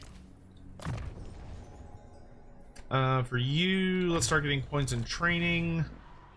The Slaanesh Legion is unsatisfied. Marienburg, we're gonna upgrade that to hopefully get a super cultist out of it. For the Empire! And Altdorf's corruption begins in earnest. What other knightly orders would I want to see? For me, the only two that I really still, like, desperately want are the Knights of the White Wolf and Knights Panther. If we could get those as units, I will happily sit in my corner and shut up. I mean, even more would be cool, but those would be the, like, those are the big three.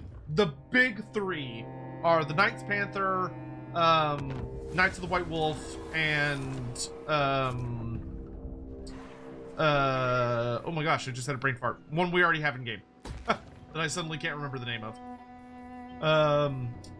Fuck me, that was in my head, and then it just, like, bounced out of there. A whimsical tableau. Soon it shall be my cue. Not now. Oh, Knights of the Blazing Flame. Blazing Sun. Bleh. Endless choice. Bleh. Okay. Things are okay for the moment with Skulltaker, so I'm not gonna start shit with him just yet.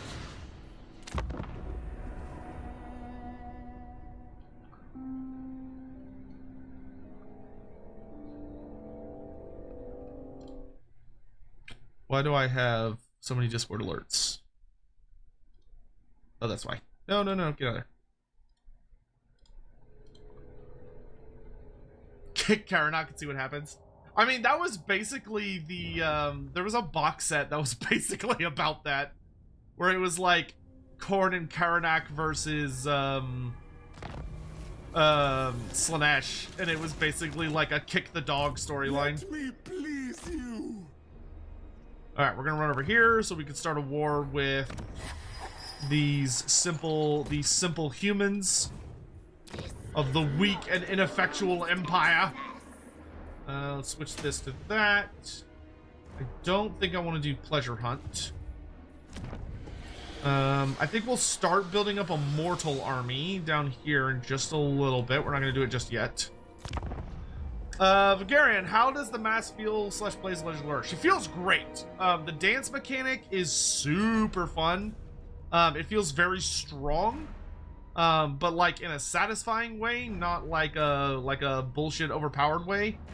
She is very nasty. Being able to make Oh, sorry, the flattened thing wasn't turned on. Ugh, I'm so bad about remembering that. Because most of the time I don't have to worry about it. God damn it. And I'm stupid and did not have it set up beforehand. Artist 95 Hold on. cheered.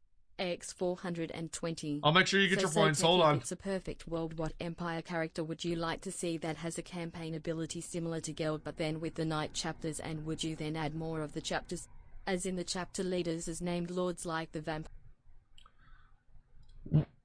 Hold on, let me reread that. After I am flattened appropriately. Boop, and then boop. There we go. Holy already asked, so thank you for the bit. So Sotek, in a perfect world, which Empire character would I like to see that has a campaign ability similar to Gelt, but instead with the Knights chapters, and would you add more of the chapters to the game with like chapter leaders like Bloodline stuff? I think you could do something fun with big knightly orders. My body cannot yet follow. That focus around like a knightly order campaign. I think that could be very fun for Kurt Hellborg. Kurt Hellborg, I think, would be the ideal character if you were like, I really want us to make a campaign that revolves around all the realms that revolves around the knightly orders and just goes absolutely whole hog on the knightly orders as a concept, like to the point where you're like, you have like some kind of interaction where you're able to benefit and buff different knightly orders, and it makes like all of your knights more powerful, and like maybe you get Grandmaster Sizzler and stuff like that. I think Kurt Hellborg would be perfect for that. The Path to Nowhere. Okay, so this is the ultimate big power of this dance, which allows us to teleport an enemy army to a random... Oh, target an enemy army to teleport them to a random nearby location. All right, so we have finished the Symphony of Excess.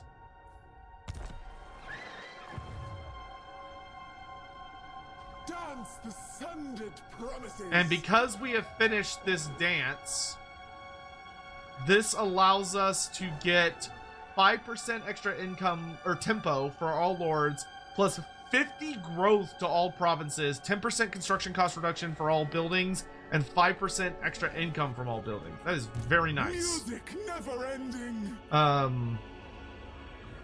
Okay, so I could switch dances now. Life flourishes. Um, The twirl of torment. How do I use the... I think I need a enemy army to target, and I am not at war with Uzul at the moment. Because he's a little scary, and I don't want to start shit with him at this exact moment in time. Soon, but not yet. Let's switch back to that. Okay.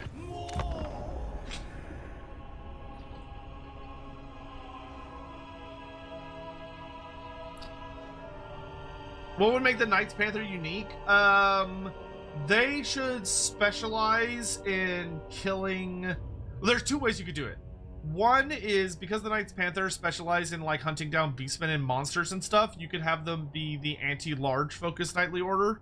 So like they spec into non-armor piercing anti-large. Or you could spec them, let's do pain for pleasure. Or you could spec them into something like Fallen yet graceful. You could spec them into being anti-corruption. So like they get bonuses against the corruption factions that cause corruption in campaigns. So like they'd be good against beastmen, or wow, that is a lot of Cathayan armies. Holy shit. They'd be good against Beastmen and Warriors of Chaos and Undead and all that other stuff. Because they're like a hardcore anti-chaos, anti-Beastman Knightly Order. Past and future.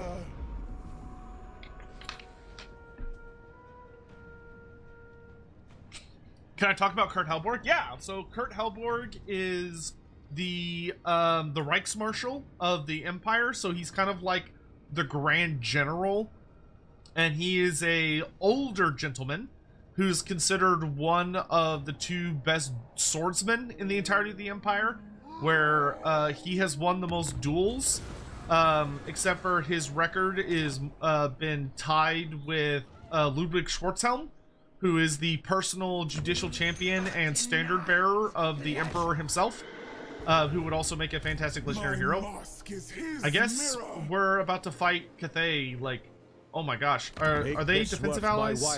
No, they're just trade allies. Alive. Okay, so I could kill Wolfheart before I focus on Cathay. Hey, Uzul. Horns, just speak, but never forget how near to death you are.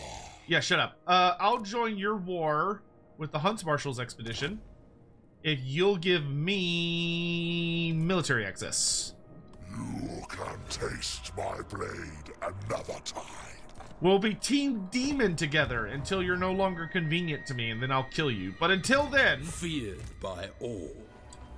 I know my role. Alright, I'm also going to go ahead and now activate Infernal Martyrdom. Which makes me an absolute boss bitch. Can't. His testament speaks. Hello! With aplomb, I'm here to take your house. arrange their limbs just so. Okay, let's upgrade. We need to upgrade the Sentinels of Shetty. And I think we're going to make this a mortal settlement. An arabesque of corpses. Okay, Skulltaker just exploded all those Cathay armies, as he does. As you do. But anyway, so he's the Reichsmarshal of the Empire, one of its greatest duelists. He has a lot of cool little gimmicks and powers and stuff. Dynamo 95 cheer. I don't have any money. X100. On the Strigoi that was created on Lawbeards. Yeah! Someone on Discord brought up that female Strigoi were very rare in Strigos, and that Ashuran apparently hated women and they probably wouldn't be in his inner circle. None of that was brought up in the stream. None of that was brought in the stream, so is it just stuff from the Neferata book? Yeah, that would just be stuff from one of the Black Library books. Which I don't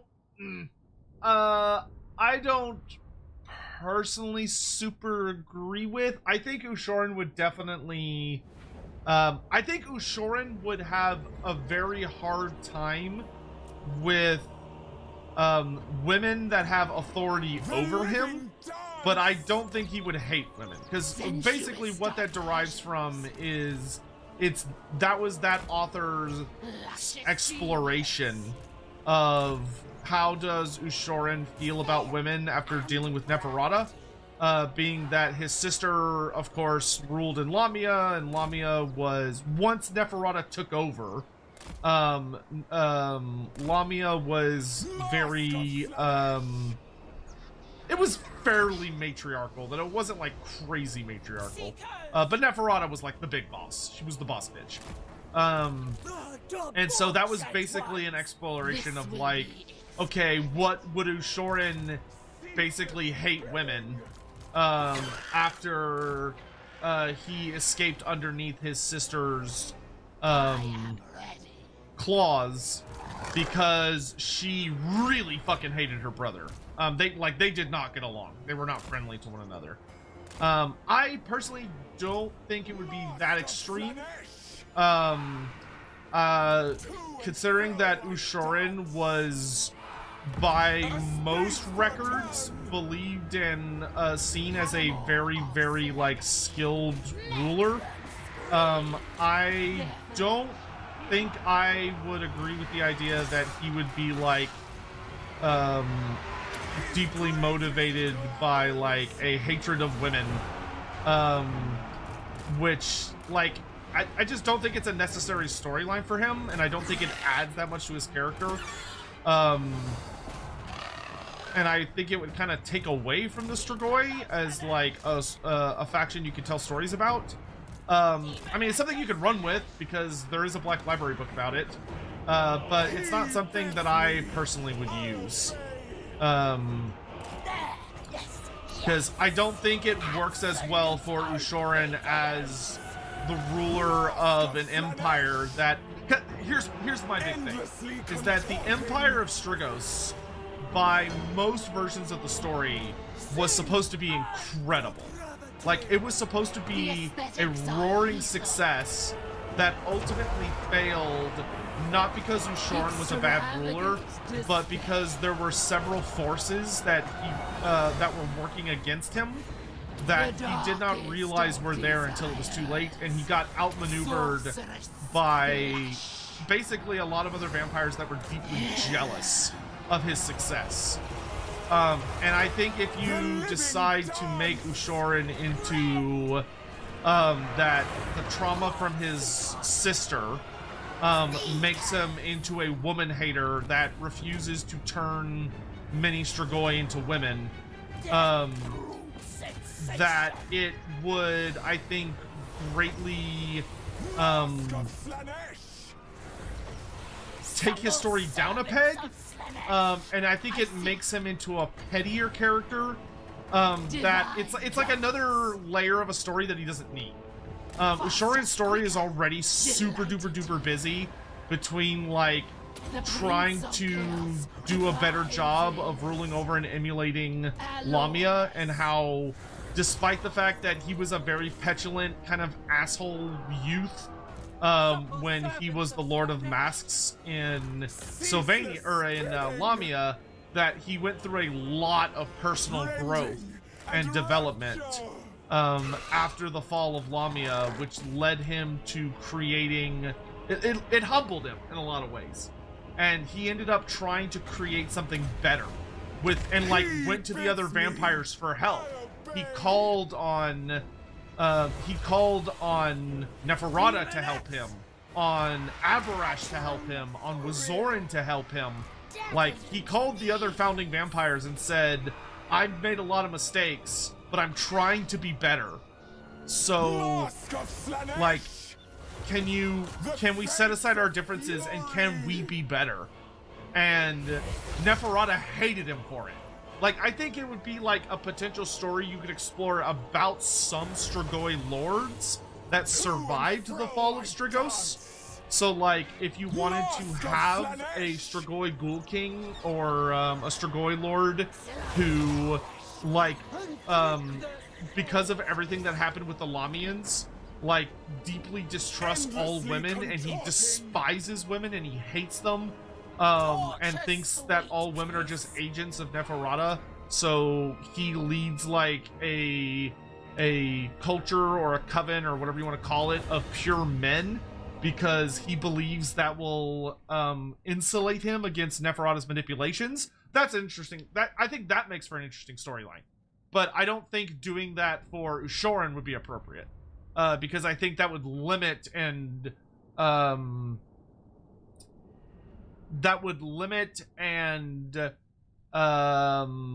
take away from his story as opposed to add to it.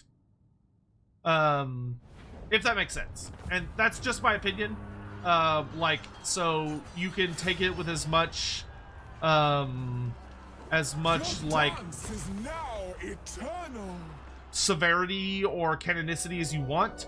But like, you know, it's kind of that classic thing of Games Workshop for the longest time just didn't make female minis for any faction at all. And that included the Strigos vampires, and they were just like, eh. Alright, we've got our quest battle, and we've defeated Marcus Wolfhard, so we've got that lovely missile resistance. We got Narcissism, excellent. Let's see, Mortal Lust gives us diplomacy with Warriors, Beastmen, and Norska. The Divine gives us bonuses with humans, high elves, wood elves, and dwarfs. And then Dark Prince's Emanation is Dark Elves and Slaanesh. We're going to be encountering a lot of Dark Elves, so let's get Dark Prince's Emanations. No small parts. And then let's grab Alluring Pace, so all my Demonettes have Frenzy. My art is manifold. And then you, my dear, are going to go ahead and pick up more training. And then we can just kick down the doors and take this place for our own. Will dwell in desolation. I think I'll remake this into a demonic portal, but not quite yet. Masque of Slaanesh. Let's get entrancing arabesque or slippery and charmed. Much shall I evoke with this. You, my dear. Oh, she's on a demonic steed now. Nice. All right, let's get you supple and spry so you have better missile resist, so you don't get obliterated by shooting.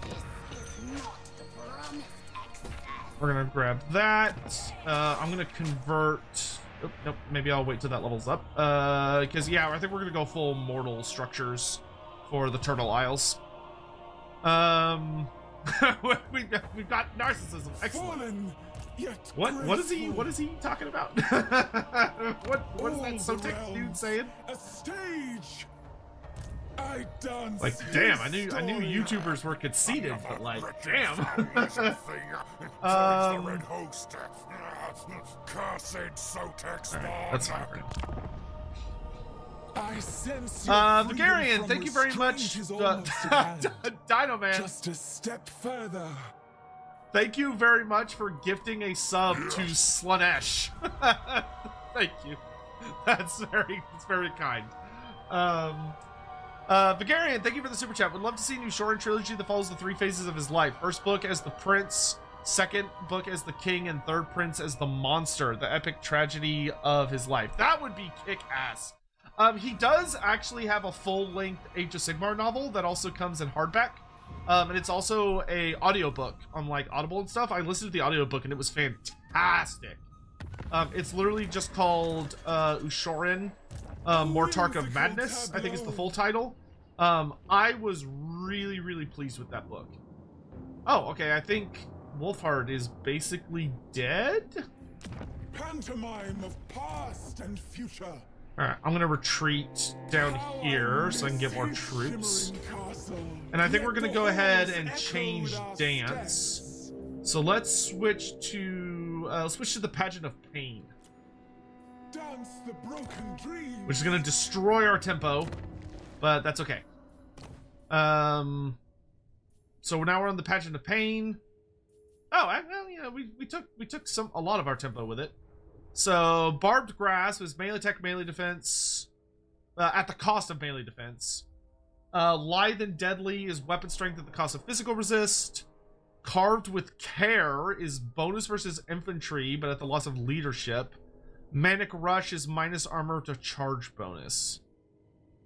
Let's take the melee attack at the cost of melee defense. Then we can get the Give and the Take, which is all of my units get pleasure through pain, which is that they take damage, or as they take damage, they get faster and hit harder, or are more likely to hit, and they get a leadership bonus, but I get a melee defense penalty when I'm defending. Insurmountable Sensation is all of my units get Glorious Charge. Oh, baby. All units get plus 15% mass, but I lose 3% physical resist. Unfettered Desire is all of my units get Berserk, like they're Norskins, but they lose 10 armor. And then Madness and Revelry is all units get all my units already have Frenzy. So I think we want either Berserk or... No, we gotta go Glorious Charge, right? Glorious Charge, that's crazy. Alright, and then we could get the Bitter End, which is 2 uses per battle. It's a chain effect that deals a pretty considerable amount of damage, and it has the execute rule. So if it hits an enemy that's below a 20% hit points, it just kills them. And it's a chained effect, so it bounces to 4 units. Murderous Libations lets me pick a unit, and they heal a shit ton of health, get a ridiculous amount of stat buffs, and they are unbreakable. Descent into Dissolution. I pick an enemy flying unit. They take a shit ton of damage. Lose 50% charge bonus and rampage for 48 seconds. That is insane. And then Divestment, which is choose an area and all enemies within 35 meters of that area take a considerable amount of damage per second, and they start peeling off their armor. Let's take the chain. Let's take the bitter end. His tale must be told. Chamber of Visions. Let's get a garrison and more medicinal plants. Spectazuma. I want gems. Glorious gems. And do I have my cultist in Marienburg yet? I refuse. No, 3 more turns. And Altdorf is resisting my corruption annoyingly well, unfortunately. I could break... Yeah, you know what? Let's break down this building and replace it with another corruption building so I can actually get my corruption up a bit. Yeah, happy Thanksgiving, guys. Thank you. Oh, also, I think it's been long enough. I think I can unflatten now. Boop. And boop. Huzzah! Dude, I'm so excited. I'm getting a haircut tomorrow and a beard trim because holy shit, this thing's out of control. Cole Patterson, if one of the Warhammer families had a Thanksgiving feast and invited you, would you attend? Breaks the mind, and you deserve Who would you choose between the Karsteins, the Cathayan Dragons, and the Blood of Anarian? The Blood of Anarian? Bro, that would be such a clusterfuck of a dinner. So with the Karstein, I would definitely go with the Dragons. The Cathayan Dragons, I think I would have the best chance of surviving. The Von Karsteins, I am not surviving that experience. Like, I am going to be dinner. A stage. Much less, like, invited to dinner. Like, holy shit, that would be terrible. Flow like heady wine. Oh, I can't afford it because I'm stupid. Okay. But like the Cathayan Dragons, I would feel pretty confident I would survive that dinner and would get to hear a lot of really interesting things as well. Plus, like, you know, I could maybe talk to Miao Ying or like Yin Yin or whatever. Like, I don't know, maybe I doubt anything would happen, but maybe something would happen. Customer 303, thank you so much for the 35 months.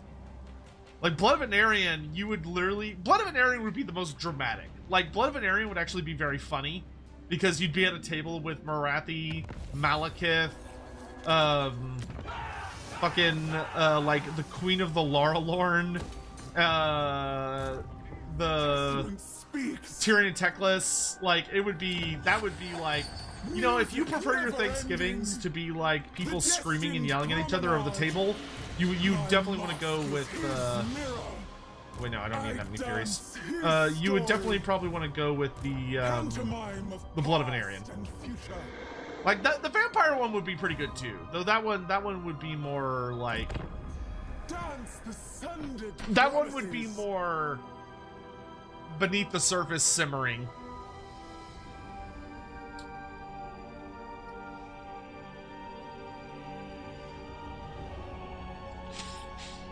Marathi wouldn't be there. Listen, she may not, like, be, like, of Anarian's blood, but if Malekith is going, Marathi's going. Ain't no way she wouldn't show up to that.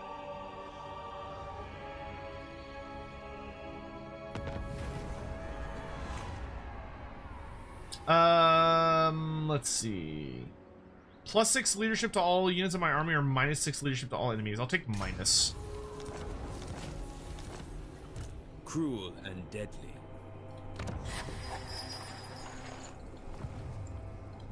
The unholy pageant. Okay, Spectazuma is about to rebel, which is fine. Together, let us shape Because that's just reality. people I can beat up.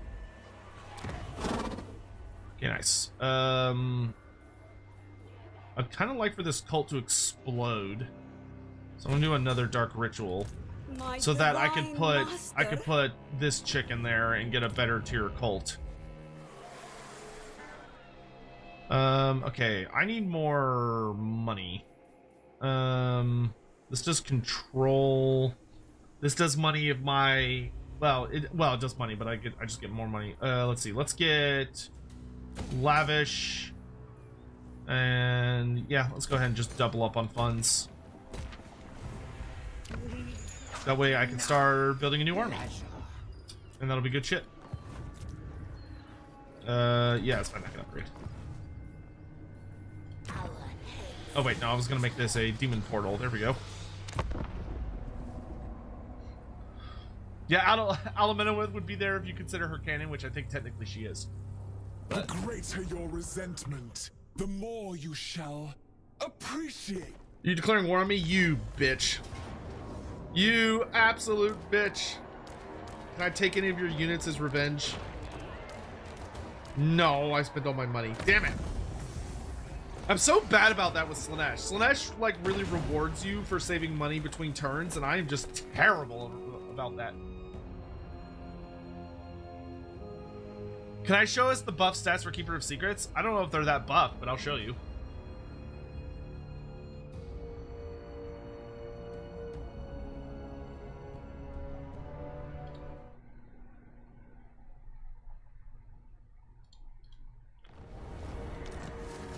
Okay, the Huntsmarshal expedition is dead. Excellent. His testament speaks.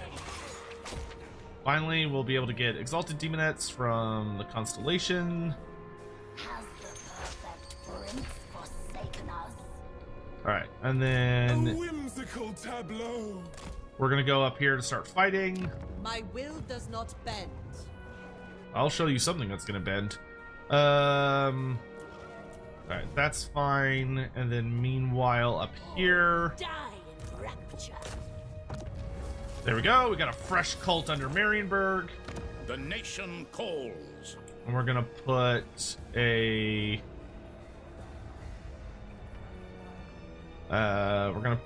a devotee enticement here, and we're also going to put a population preparation here. Most privileged. And of you, my Slaanesh. dear, are going to go attack Isleheart, because why not? I bring you forth. A crescendo of Your job is pain just to and sack blood. random nonsense. Depravity reigns. Yeah. There you go. There's that $20,000 payout.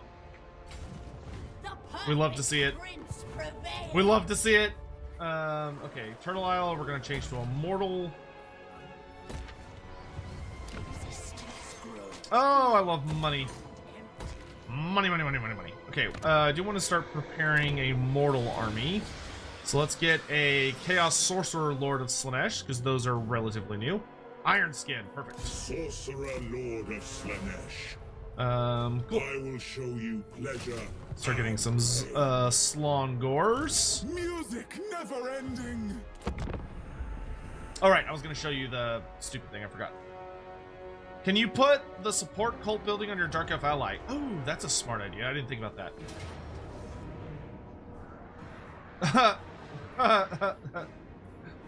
You're cute. You're so cute. That's very cute. Cathay. That was absolutely adorable. You little rascals.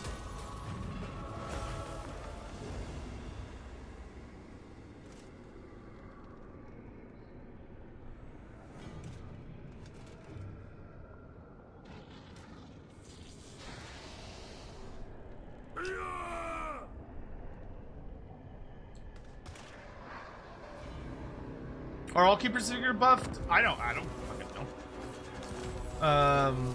Okay, so here, I'll just show you their base stats and you can let me know. So here is the new Keeper of Secrets, though keep in mind this might be campaign stuff as well.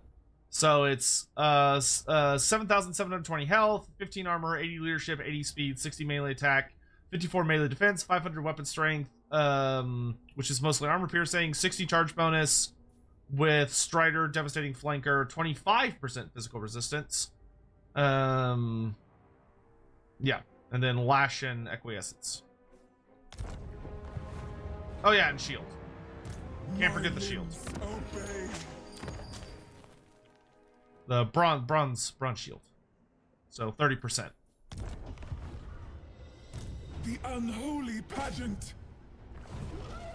This auditorium shall do. You gonna come fight me, Yuon Bow? A stage. Actually, let's do. I don't have that many. Oh well, this is for all cavalry. Okay. Oh, that's faction wide. Jesus. I did not realize those were faction wide buffs. Oh my good god. Okay. Melee attack, charge bonus, and vigor loss reduction faction wide. Oh, all right. And then let's go ahead and get the Waltz of Lethargy so that enemies that attack her are always winded. Get that last point in training, and then we're gonna grab. Let's get a cheaper Acquiescence. We've got more tech unlocked. I would really like. Let's get Intoxicating Heroism. His tail. Oh, I can get a Cultist. Derp. I've been sitting here this entire time. Let's see. Depraver gives charmed attacks. Oh, all Slaanesh Locust abilities get 25% bigger range. That's super interesting. Sleek is 6% speed for your whole army. Give me that. My divine master. Submission. Come. Can I have more than one cultist? Yes, I can. Give me the Depraver. Name it, and it shall. And we're gonna put a cult under the wellspring, so then I can manipulate and take advantage of them. All right, you've done your job. Good work. Go die. Unspeakable depravity awaits. What part of go die do you not understand, woman? Of the pleasure god. Sorcerer Lord of Slaanesh. Okay, I'm not gonna start a dance for you yet because you're gonna be recruiting for a while. Let's get some Forsaken. That's all coming along fine. We'll switch to cheaper construction costs for next turn. And then Spectazuma, we will repair buildings. The twirl of torment. The Masque is starting to sound like the I Win campaign. I mean, I think for some players there are elements of it that may prove difficult, and for some it'll be super fucking easy. Just depends. Such a precious centerpiece of my choreography you have become. What do you want, Skrulk? Non-aggression? Sure. And trade. Yes, I'm fine with that. I am fine using the rats to further my own ends.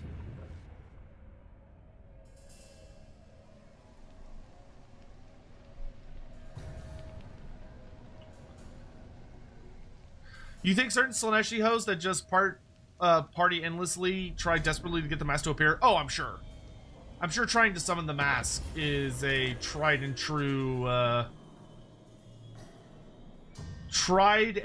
system. Okay, that girl is dead. Dance his story. So now I'm going to attack the floating pyramid where Yuon Bow is hiding. I have a decent seduction budget. He doesn't have a really good units. I'll take away your Jade Halberds though. My ensemble.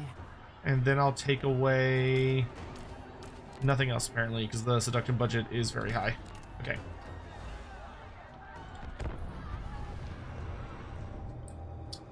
They have much better melee defense and shields now. Oh, okay, great. What about some kind of Koresh auxiliaries just to start for a taste of Slaanesh, as units like to call and manage to convince them to join the ranks? I mean, they could do that.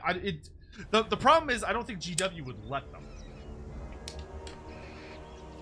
Like, I don't think Games Workshop would allow Creative Assembly to start, like, teasing Koresh stuff unless GW has them, like, just ready to go. But that would assume that A, they're done, and B, that GW would be willing to allow CA to, like, use them, which is not a guarantee, as much as I think we all would love for that to be the case. Yay, the Allurus is on the big boob snake. Excellent.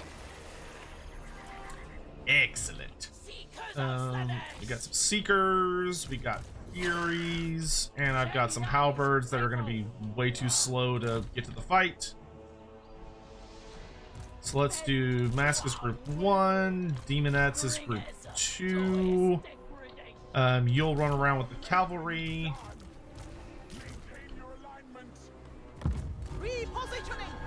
You know what? Just for funsies, I'll send in the Jade Warriors by themselves first so they can go die for me.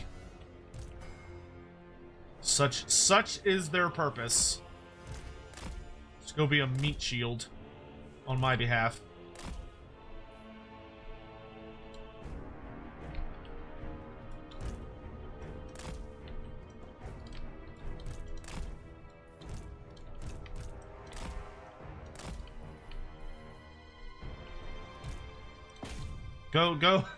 Go make them waste some arrows, please.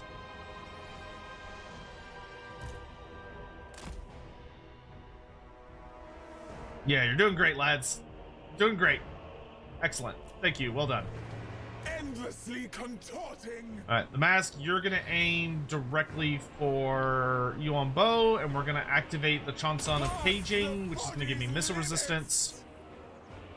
Send in the Demonettes! We'll wait till all that stuff gets fairly close.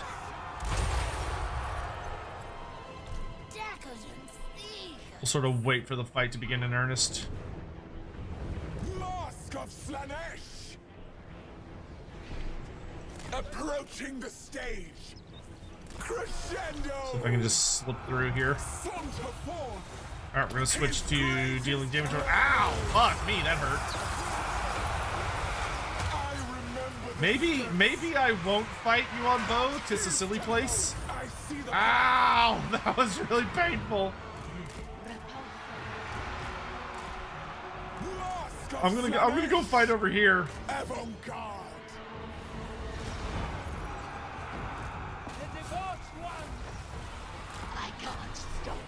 Okay, Furies, let's shut down all those archers, chariots. I want y'all to come in and start scything into this flank. Who can I play with? The Masque is good, but she do be squishy. Alright, they're casting magic. It's time for me to start casting magic.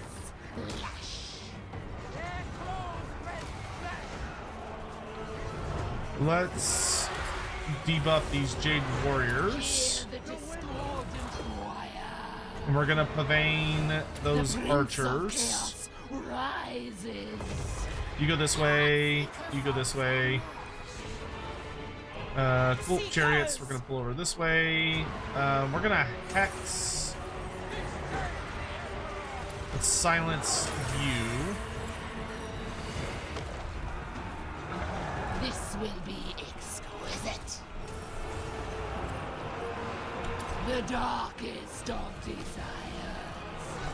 Bring you all over this way with the speed buff. Set the Masque, try and get on the wizard. We're gonna get behind the spears and then charge into them. Split them with a debuff. Furies, get on the archers. Pop potion of strength. Alright, we're gonna unleash the chain here. Nice. Okay, that'll do some really good damage. Go this way. You go after those peasants. Shut down the peasants. Agony. Endless suffering. Supple servants of Slaanesh. Okay, you go over that way. We're gonna bring the Masque over here to do debuffs. His glorious curse. There awaits his Fuck me, dude. triumph. I'm getting like popped by Yuon Bow. Just gonna hang out over here. Masque of Slaanesh. Kiss All right. the earth.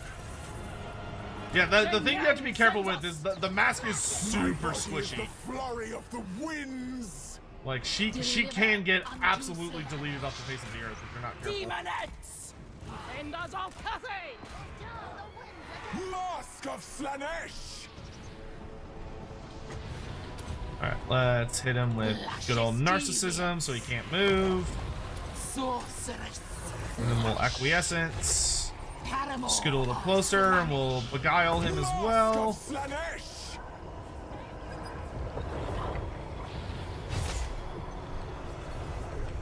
repulsive and alluring. Just gonna stack as much damage on him as I can. Reeling into Got the mask to 117 speed. His glory! His glory! Who can I play with? Okay, well the mash. Let's see. She's getting.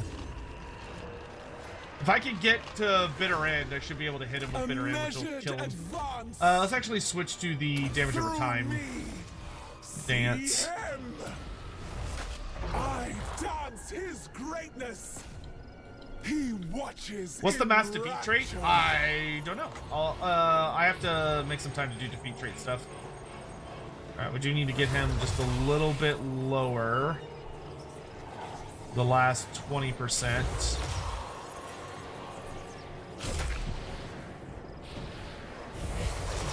Alright, that should be good.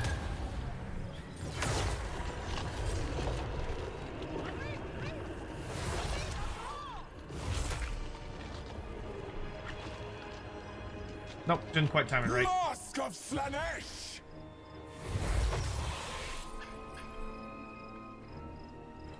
Deliver unto Slaanesh.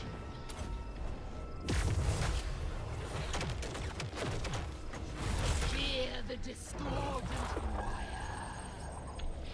She's almost got him. Past the body's limits.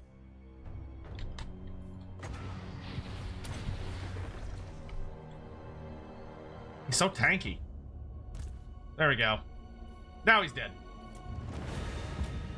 New DLC comes out in a week. Yes, 7 days from today, the Ties of Torment will be out. Imagine being thousands of years old and you die to a twirl. I mean, hey man, Warhammer World's a harsh place.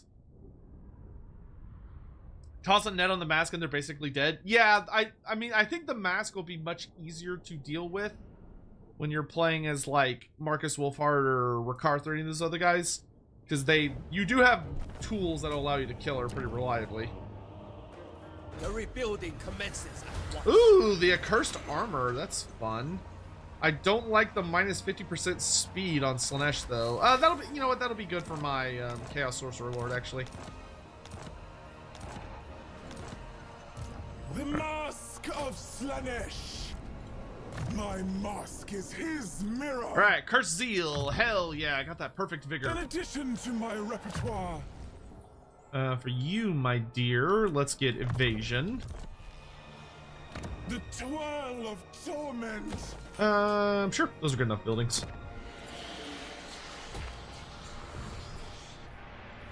Sorcerer Lord of Slaanesh. Nice. And now I can get the Chamber of Visions.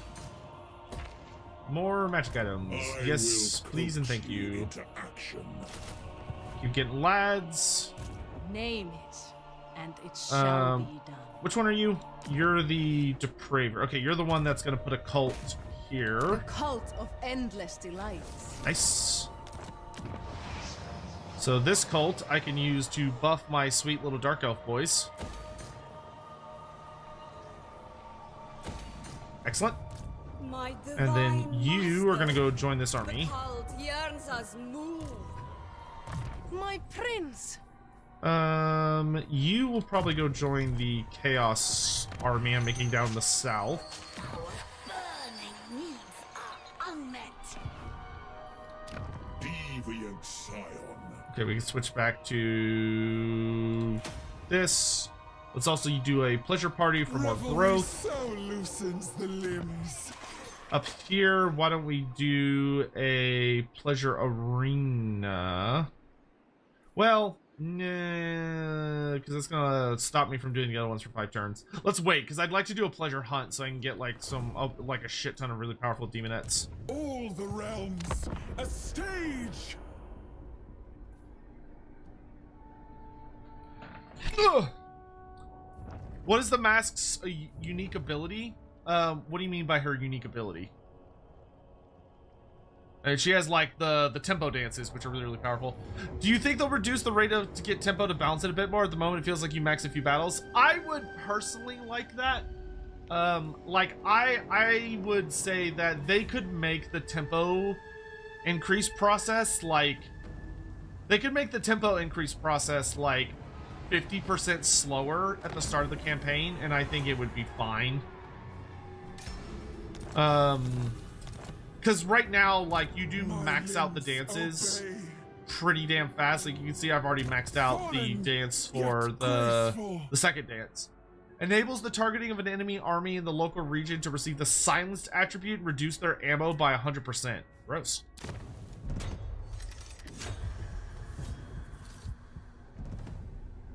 So not only is that the second dance, but now that I've done the second dance, I have the Pageant of Pain, which gives me 10% extra income from raiding, 10% extra income from raising, and 10% extra income from sacking and looting, which is quite nice. The twirl of torment. Okay, I think I'm actually gonna have you run. What else is in this province? I guess we can finish off this province. Leap his testament speaks. This auditorium shall do. Because, like, it's such an aggressive playstyle, and it rewards you for playing hyper-aggressive, which is nice. Like, it's good. But, grace my performance. like, if you're even moderately aggressive, you will, like, blow through most of your requirements. Let's see, are there any cults I could do? Oh yeah, we can put a new cult in Karakazul. Haha, you thought you were rid of me, dwarfs? Fools! You can never be rid of me. Holy moly, he's got so much anti-stuff here. Okay, I'll have to I'll have to sit on that for a bit. No! Maryburg was destroyed? Oh, Norska, you assholes. Absolute bellends. Okay. Suffer. Do you desire to honor Slaanesh? Well, that wasn't very nice. The best. I lead the Here I am working hard, and freaking Masque. Norskins just roll up and blow stuff up. On we go. My Jerks. prince. Come, come. I dance his story. We'll slap the accursed armor. Magic is my. I guess we could put it on you, or can these please get? Can y'all get Vanguard deployment? Mistress of Disciples makes disciple army summonings bigger income, local leadership. Sweetness of Steel is armor, bows versus infantry. Behold Adoring Eyes is more campaign movement and such, and then Bend the Mind, Bend the Flesh makes mortal units faster and also make your gates recharge quicker. Okay, so you're not able to get that. So I don't think I want to give you the accursed armor because you're just gonna be slow as fuck. Yeah, you know what? We'll slap it on our Chaos Sorcerer. It's fine. Get a Dominatrix. Never enough. Yeah, I don't want to put anything in Karakazul yet because they fucking those dwarfs will snipe my ass out so fast. I guess we could do one because they'll see me if I do anything else.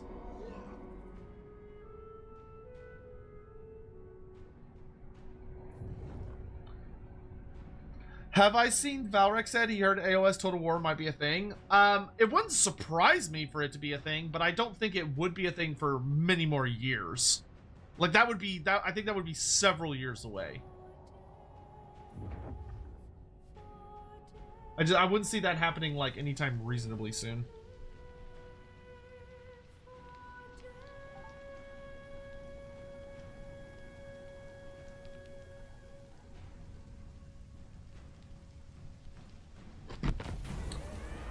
Let's see. We got an event. Shudder the Hides of Sin gives me control. I think I'll get a bigger event if I order a Festival of Perversion. No? Oh, okay. No. I tried. Alright, we'll have to wait for those dwarf heroes to move on before I can build something bigger there. In the meantime, we'll go ahead and head towards the Isle of the Crimson Skull. An exalted turn. I think I can do March stance. Shall be a blast. And we might as well move to the next Music dance. never-ending. So let's move to the Burning Bacchanal. Let's see. Physical resistance in exchange for ward save. Well, that's just a flat buff. Melee defense for melee attack. No, thank you. Armor for speed. No, thank you. Flaming attacks and fire resistance at the cost of charge bonus. I'll take the physical resistance for ward save because that's just good. Spells cost more, but my entire army gets stock and spell resistance. Jesus. Weapon strength goes down, but you get physical resistance when attacking. Get a Nurgle buff. So you get regeneration for the more people that die around you, and you get improved battle healing cap, but your speed goes down a little bit. Or I could get Vanguard. Well, I already have Vanguard deployment, so I don't need that. Yeah, sure. We'll take the healing and battle healing cap in exchange for a little bit of speed. And then Frozen on the Pyre is you get 3 uses of a battle ability, which lowers melee defense, armor, removes charge defense. Holy shit. And they cannot move. Oh, but it's one enemy. Okay, so you pick one enemy and they're just basically boned. A joyous delinquents lets you pick a unit. Lets you pick a friendly unit that becomes invulnerable for 24 seconds. The Effulgent Incense is a big AoE that does big boy heals and vigor healing. Or Basking in Our Flame, which is a big AoE that gives you missile block chance, 20% ward save, 360 missile block, and immune to contact effects. Jesus fucking Christ, those are strong.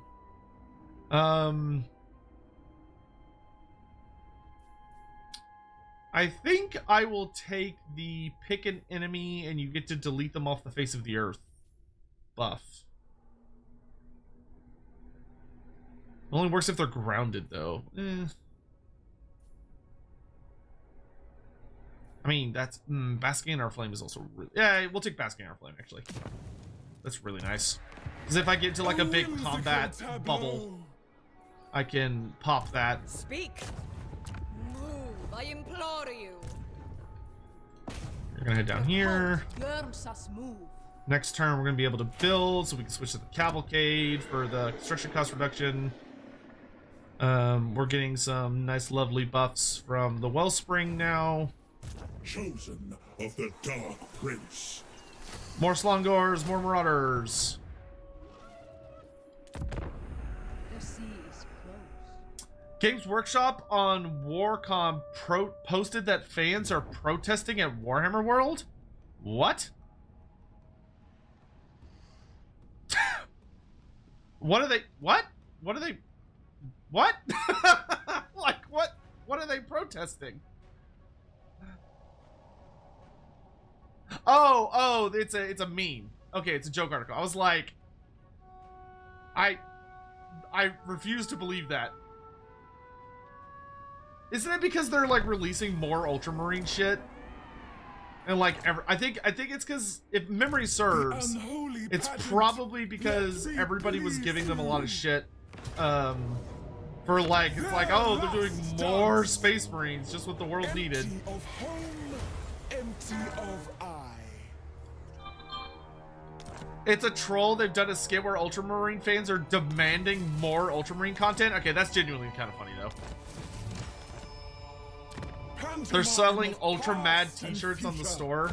I mean, say what you want about GW. There are times where they become self-aware. My Masque is his. Because holy shit, the Ultramarine propaganda do be strong. There's so much Ultramarine shit. I don't even play 40k and I hate Ultramarines because they get so much stuff. Submission. Like, how many fucking Calgar models are there? Ridiculous. Ridiculous. Oh, yes. the defiled elven colonies. These are so fun. Expensive though. For right now, let's just upgrade our Dark Princess banner building so I can get Druki anointed. Deadly decadence.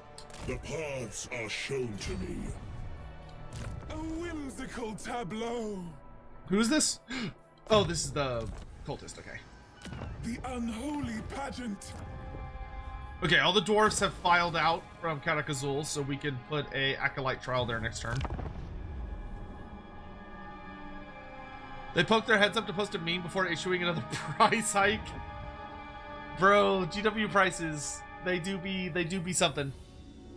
It is funny, GW is like one of the few companies I know that, like, when they're faced with the idea of like, oh man, economies around the world are getting worse, things are getting more expensive, instead of their reaction being like, well, maybe we can lower prices so people will buy more things and then we'll make more money, they're like, no, we'll make things more expensive so the whales will spend more, but we'll price out all the peasants because we don't need the peasants. We'll just increase the price for the whales. And the heartbreaking thing is, yeah, that'll work. It'll work. Greatest of seers. Did I just hear my car alarm going off? That might have been the neighbor, actually. Alright, so Skaven have taken over Karakazul. That's fine.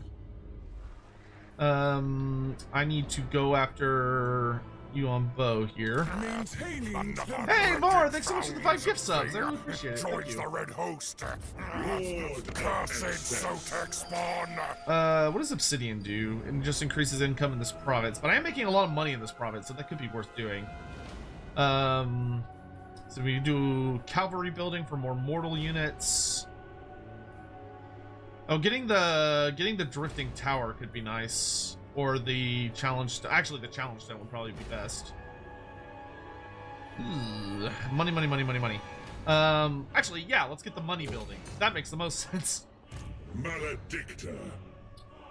Maledict these nuts. Okay, so why don't you start a dance? Let's have you do the Pageant of Pain. Yes, to pleasures undreamt. Spectazuma got all fucked up, which makes me sad. Cultist, come. Oh, you know what? Let's get the cultists in your army before you do that. Now that I'm thinking with my brain. Temple, give me a dance of dreaming because I need money. Thank you again, Born. I really appreciate that. Do you think it's because they have no competition? Yes. Yes. Did I say yes? Yes. GW does not have nearly as much competition in the space as they should, which causes them to make a lot of asshole decisions that they can functionally get away with because they don't have any realistic competition at the moment. Like, personally, that's why I would really love Trench Crusade to, like, actually take off and, like, be, like, a big, like, store that has, like, shops and stuff. That would be so nice, because then GW would actually face some staunch competition, especially in, like, the futuristic type space. Like, it's not sci-fi, but it's, like, it's got similar vibes, you know?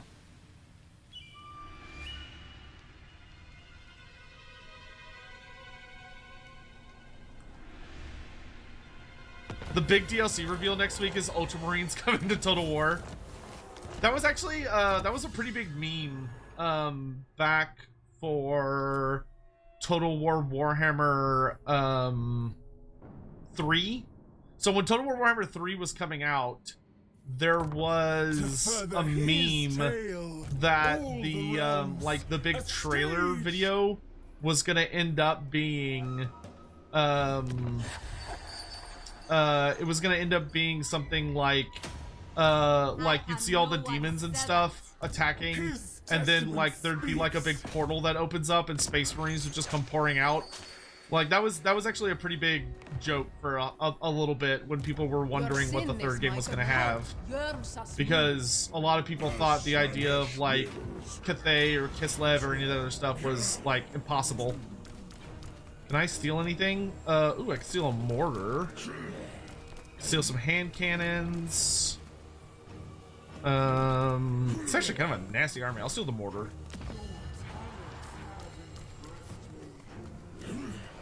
This might be a little bit of a spooky fight. Is there a term for medieval sci-fi? I think that would just be sci-fi.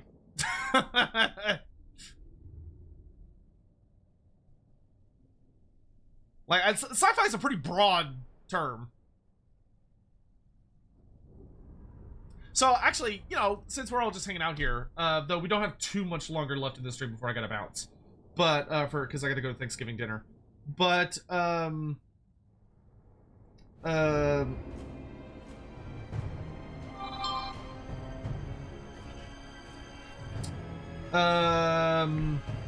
what's everyone hoping for now that we're getting close? Like, Sea prey. Does anybody have any like things that are like, please God, let it be this DLC? Because we know there's going to be a DLC announcement for Total War Warhammer. So does anyone have like a Christmas list of like, I am begging for it to be X or Y? Oh, he has a unique skill. Okay, the Black Tongue. Pick an enemy and they become silenced for 21 seconds. That's actually really nice. Okay, I do have a slight advantage because I took his mortar away. So if we all deploy behind this big ass hill, this map always makes me feel good feelings, because this was the map that back during the days when we did the Everchosen tournaments, this was the map that everyone thought I was gonna lose on to, what was his name, Romulan Dog, and I beat him. And everyone was like, holy shit, Sotek, oh my god, bah, bah, bah, bah, bah. And it was super cool. I will remember that day. Kislev or Dogs of War, those are good asks. Fuck, he was in the forest. Slongors, run, flee, flee.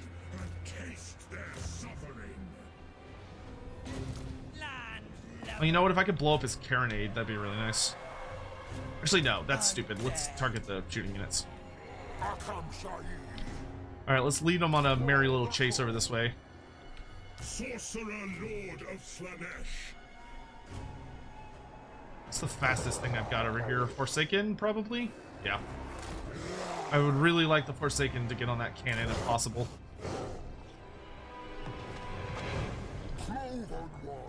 Spring over this way. Mortars for firing. He's over the hill. I don't have too much longer. Forsaken, go ahead and go.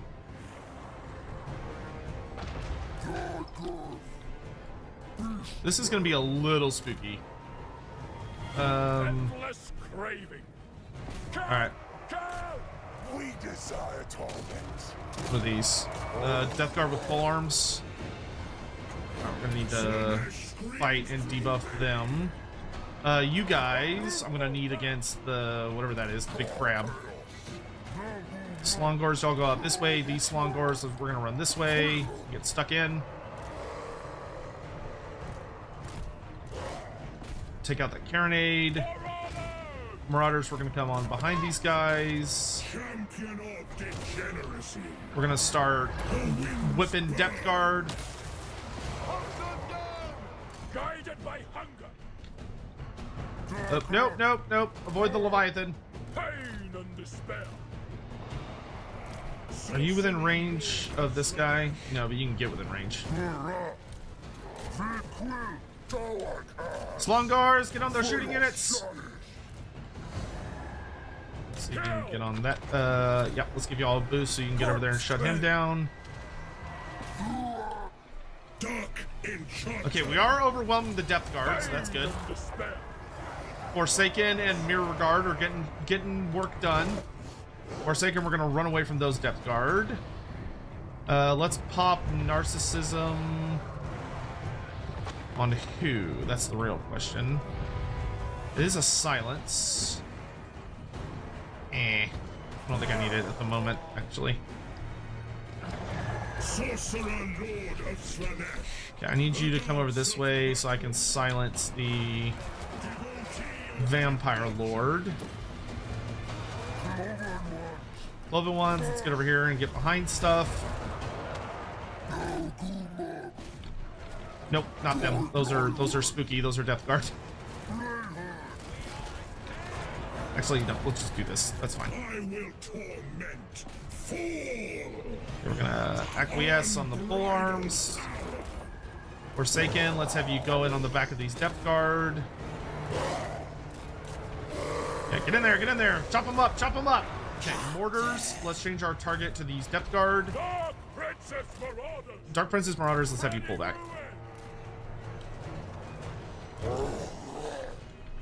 Okay, if we can slowly but surely start shutting down groups of Depth Guard. The nice thing about the Slumgores is they do get stronger as they take damage.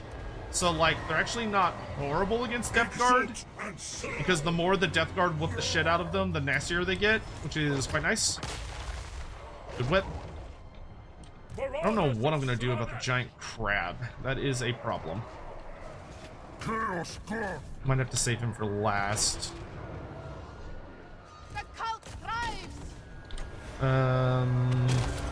Mirror Guard, let's buff you guys. And let's go jump on this guy and see if we can kill the Lord. Oh, Jesus. Okay, if you could turn and shoot these guys, because they're really close by.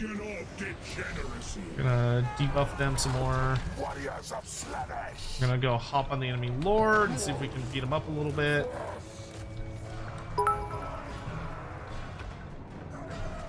Mr. Don't know if I have a good answer to the giant enemy crab. The biggest DLC next year is just Herald Naked with authentic 2 to 5 hour recital voice lines of Setra's titles. The voice acting budget took up the entirety. Bro, the Herald Nakaf just reading off Setra's titles would make me so happy. Mornington Crescent cheer. Okay, good. They're dissolving. S100. Looking at the new modding system, think we can finally get our path to glory simulator? I mean, I haven't looked at it yet, so I don't know what it's like capable of. This is looking a little rough.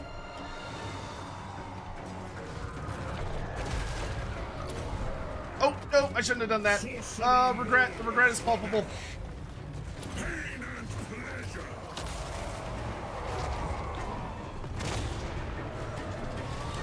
Oh my god, these Depth Guard take so long to dissolve. Get back in here! Get back in here!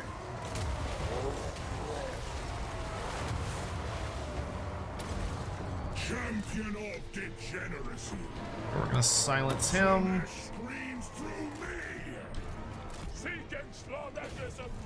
I need to get away from these guys.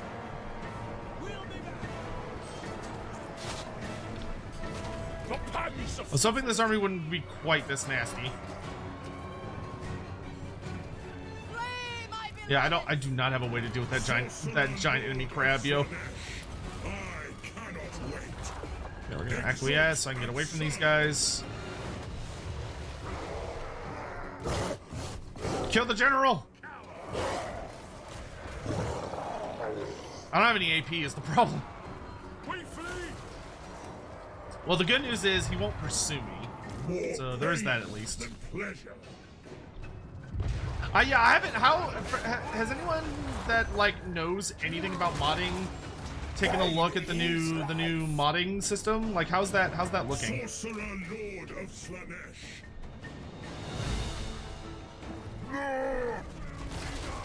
Come on, you can do it. Bring him down. Oh god, magic hurts. Yeah, I'm gonna buff you so you can run faster. You get the hell out of here. Sorcerer Lord of Slaanesh. Nope, stay away from me.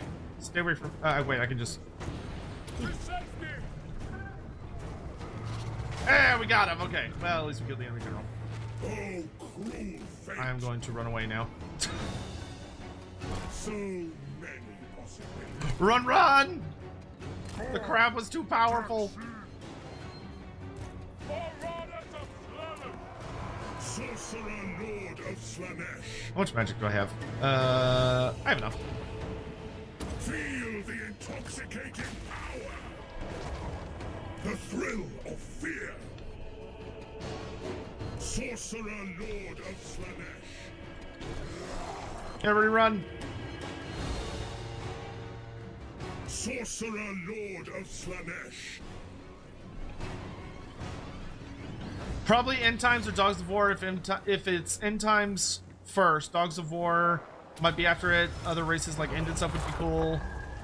You are hoping it's an Egram DLC. Egram would be bold. Vampire Counts would be nice, or Yin Yin versus Vampire Counts with Chinese pirate focusing as like a vampire as a Vampire Count / Coast Legendary Lord. Ever since your video in Araby, Araby would make me so happy.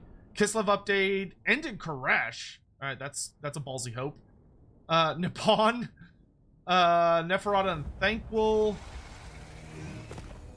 Oh, that was painful. But we got some good experience. Wait, what? Wait, did my characters die from that?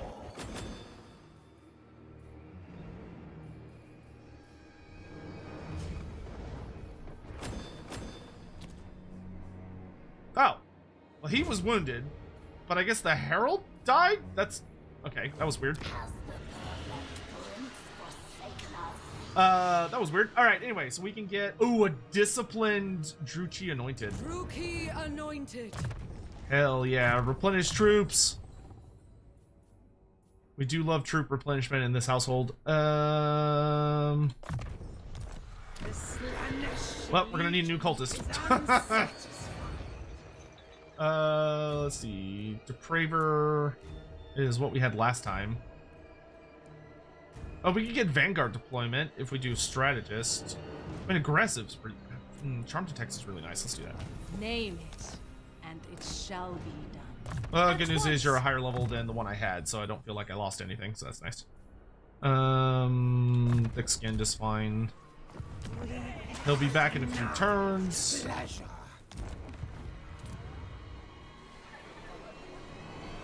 The Masque of Slaanesh. Bound. A rebellion. I think we'll be fine. Choice to dance.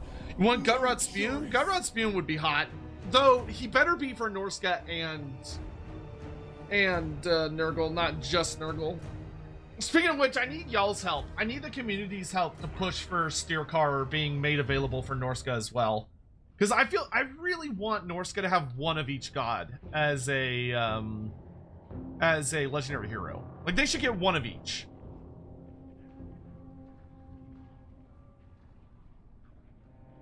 CA, what is the Nightmaw issue?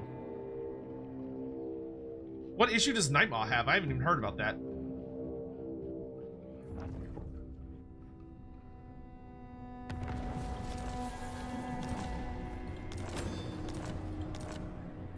Oh, they were both just wounded?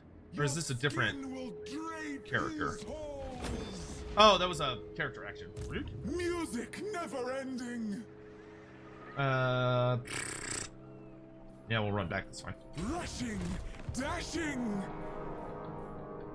He's a spell, not a summon. That's not an issue.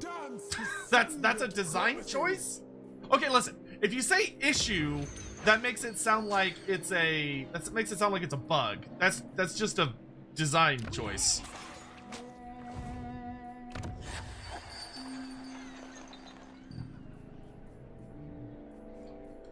Like that, you know, that's whatever.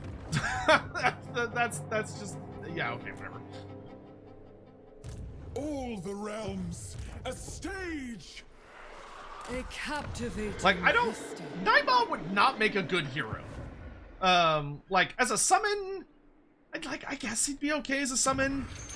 But, like, I don't know, I'm fine with him as a wind spell. The unholy pageant. Like, I don't... That's... Like, I don't know, I'm kind of on the fence on that one. Like, I don't think what they did to him is On we go. bad. Wait, but a moment. Something would be cool, I guess, but I don't know, I don't need it. Cause I mean, he's a really good wind spell. Like, he's a really, really good wind spell. Nightmaw fucking destroys shit.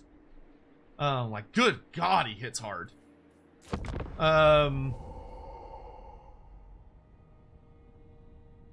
Galrat should be for Tzeentch, Norska, and Warriors of Chaos.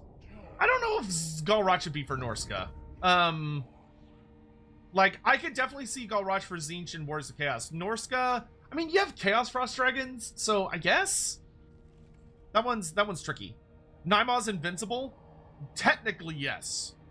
So Nightmaw's essence is tied to Sail. So as long as Sail lives, Nightmaw can't die. Technically.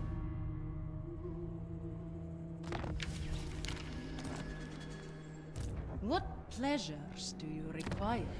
Master. Soon, my prince, soon. Okay.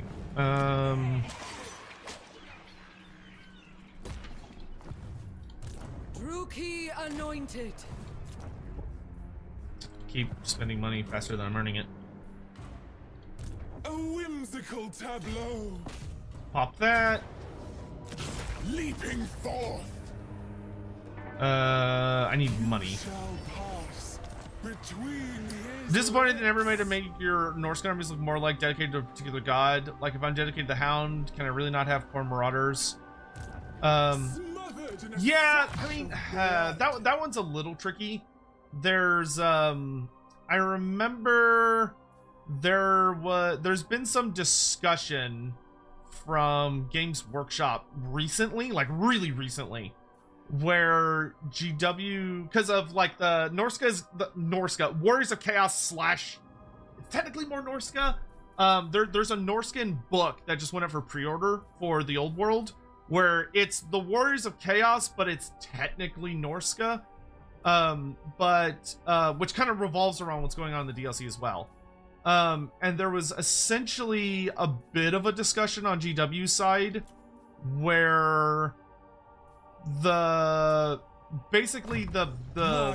discussion was about like, how does Norska understand like the dark gods? Which I can't remember if this was a public discussion or if it was an internal, like, or if it was a discussion that GW had that is kind of like leaked further outwards. But basically the idea is that GW holds that Norskins don't recognize like the Big Four necessarily as the Big Four, which sounds really weird because it kind of is, but I also understand what they're saying, and it also kind of makes sense, though in kind of like a weird way. But basically like the gimmick idea behind it being that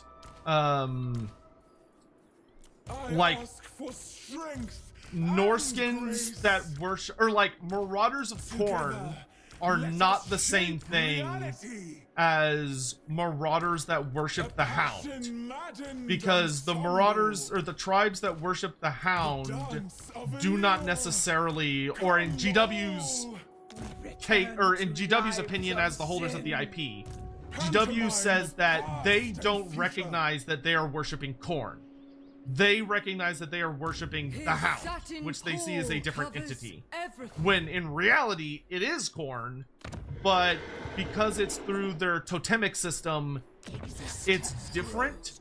So like, GW would likely, I don't know if this is the case, but it would likely be the case that GW, if you were to go to GW and be like, hey, can we make it where like Norscan armies, if you dedicate to Khorne, can recruit Marauders of Khorne instead of regular Marauders? And they would likely say, no, you can't, because they're not Marauders of Khorne, they're Marauders of the Hound, which are different things.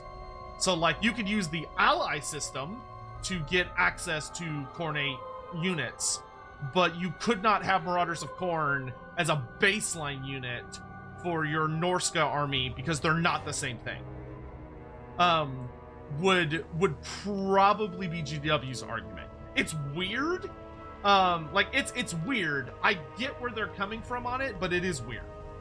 Like I could totally see why anyone would be like, that's a stupid argument, and I don't agree with it, and I'd be like, yeah, I can understand why you think that's a dumb argument. Like I can see that. Sorcerer Lord Genuinely. of Slaanesh. The whole situation's a little odd. Like, especially because I mean, before Total War Warhammer, the idea of separating Norska from the Warriors of Chaos is completely absurd. Like, that was never a thing. Outside of like very niche specific roleplay examples, there was no such thing conceptually as a noticeable difference between the Warriors of Chaos and Norska. That just didn't exist. And then Total War came around and made it a thing, and it's super awkward, because especially because Total War Warhammer very emphatically is like, oh, we're based off of like the game is based off of 8th edition fantasy, which is cool, great, awesome, I love it. But 8th edition fantasy did not have Norskins as a separate category, which is the whole thing is just a little like brain scratchy, because it's like, oh well, Marauder Bearmen, like the Bearmen of Urslo are beyond a shadow of a doubt Norskins, but they were originally Warriors of Chaos units that you would use for Dogs of War. Marauder Berserkers are in Warhammer the Old World as Norska units that you can take in a sub-faction for the Warriors of Chaos, which is the Wolves of the Sea, which is technically a Norscan faction that exists within the Warriors of Chaos faction, which is weird. Like, it's very strange. The whole thing is very strange. What do I, Shomek asks, what do I think about the whole 40k Valrak rumor description of 40k using Daniel's build a Space Marine system and Helldiver style galactic map sectors? I mean, if that's what it is, I can see that being really cool. X100. I don't know if that's so what it I've is, been but thinking, it could be nice. You know how you guys say people in the Warhammer world tend to not mention the Chaos Gods' names cause they don't want to attract their attention since the gods can smite them. What if someone as powerful as Masque or Dragonib say F you, Corn? Say, fuck you, Corn. Can Corn do anything to them? What about other mortal special characters? So, that's tricky. Those characters, if they're written logically, would not say those things. Because they know to say those things is to draw the eye of the gods. And it might attract Corn's attention. And by attracting Corn's attention, they are putting themselves in very unnecessary danger.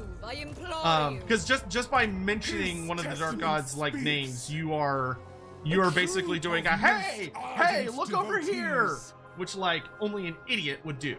And those characters are very specifically not idiots. But they are characters that are powerful enough to talk about and discuss those gods, and understand that there are consequences that are very dangerous to invoking the gods, and it is not something that should be done lightly. Now, there might be situations, like, could they defend themselves from the gods' attention? Yeah, they could. Because the Dark Gods are not omnipotent. They are, that's all knowing, sorry. They are not all powerful. Khorne cannot just manifest, he can't just pop up into reality and turn, like, to his left and, like, smite whoever happens to be standing there. There are rules and limits to their power. And many of the really powerful characters in the setting are aware of these rules and know how to navigate them. But if you're out there talking shit about Khorne, you are drawing the attention of that entity within the ether to you. And you are basically trying to draw all of its focus on you, which is going to wear thinner the skein, the skin, the barrier between reality and the ether, which is going to cause problems. Hey, Brighter Malfun, happy Thanksgiving. Have a great day, dude. Good to see you. So, like, could they say their names and get away with it? Yes. Would they say their names casually for any reason, or, like, actively insult and try to piss them off? Probably not, because doing so would be... Oh, yes, you're right. The omnipotent is what I meant to say. My brain. For strength and grace. So, yeah, it's it's complex, but like those characters hopefully would be written by someone that would be like, no, they wouldn't do that, because that would be ridiculously dumb on their part, and these characters are not stupid. I can get devotees and chosen now, but only basic that's chosen. But I can still use some basic that's chosen. All right. Oh gosh. Okay. It is noon. I gotta go. I hope you all had a fun time and enjoyed the stream. A lot of things to discuss. We have a lot of big things coming up. I hope after Thanksgiving dinner, I'll have some time to come back and stream some more. But at the very least, I do intend on streaming tomorrow. Because I think tomorrow we'll play, like, either Wulfric or Nakari, more than likely, or maybe Tyrion, one of those. Saturday, obviously, the embargo drops, and we'll be just going on all the new DLC stuff. I think I'll put up a poll today on the channel about what character y'all want to see first. So keep an eye out for that. But I hope you all have a lovely Thanksgiving, and make sure you're taking care of yourselves. Eat and enjoy some good food, and please have a wonderful day and week, whatever it is you may be up to. I hope to see you again soon, and I really, really appreciate you taking the time to come and hang out with me. I'm gonna find some quick raids for you guys, but then I gotta go because I gotta drive all the way over to my brother's place for a dinner. Perfect. You know what? Inticity is streaming right now, and Inticity is streaming Tides of Torment content. So why don't we go hang out with Inticity? Yay! Because I know y'all still want more, y'all want more goodies, y'all want more content. So, let me set that up, and then I will see you guys later. So I'm gonna go ahead and into my outro screen, but tell Inticity I said hi, and I hope you all take care, and have a lovely day. Bye.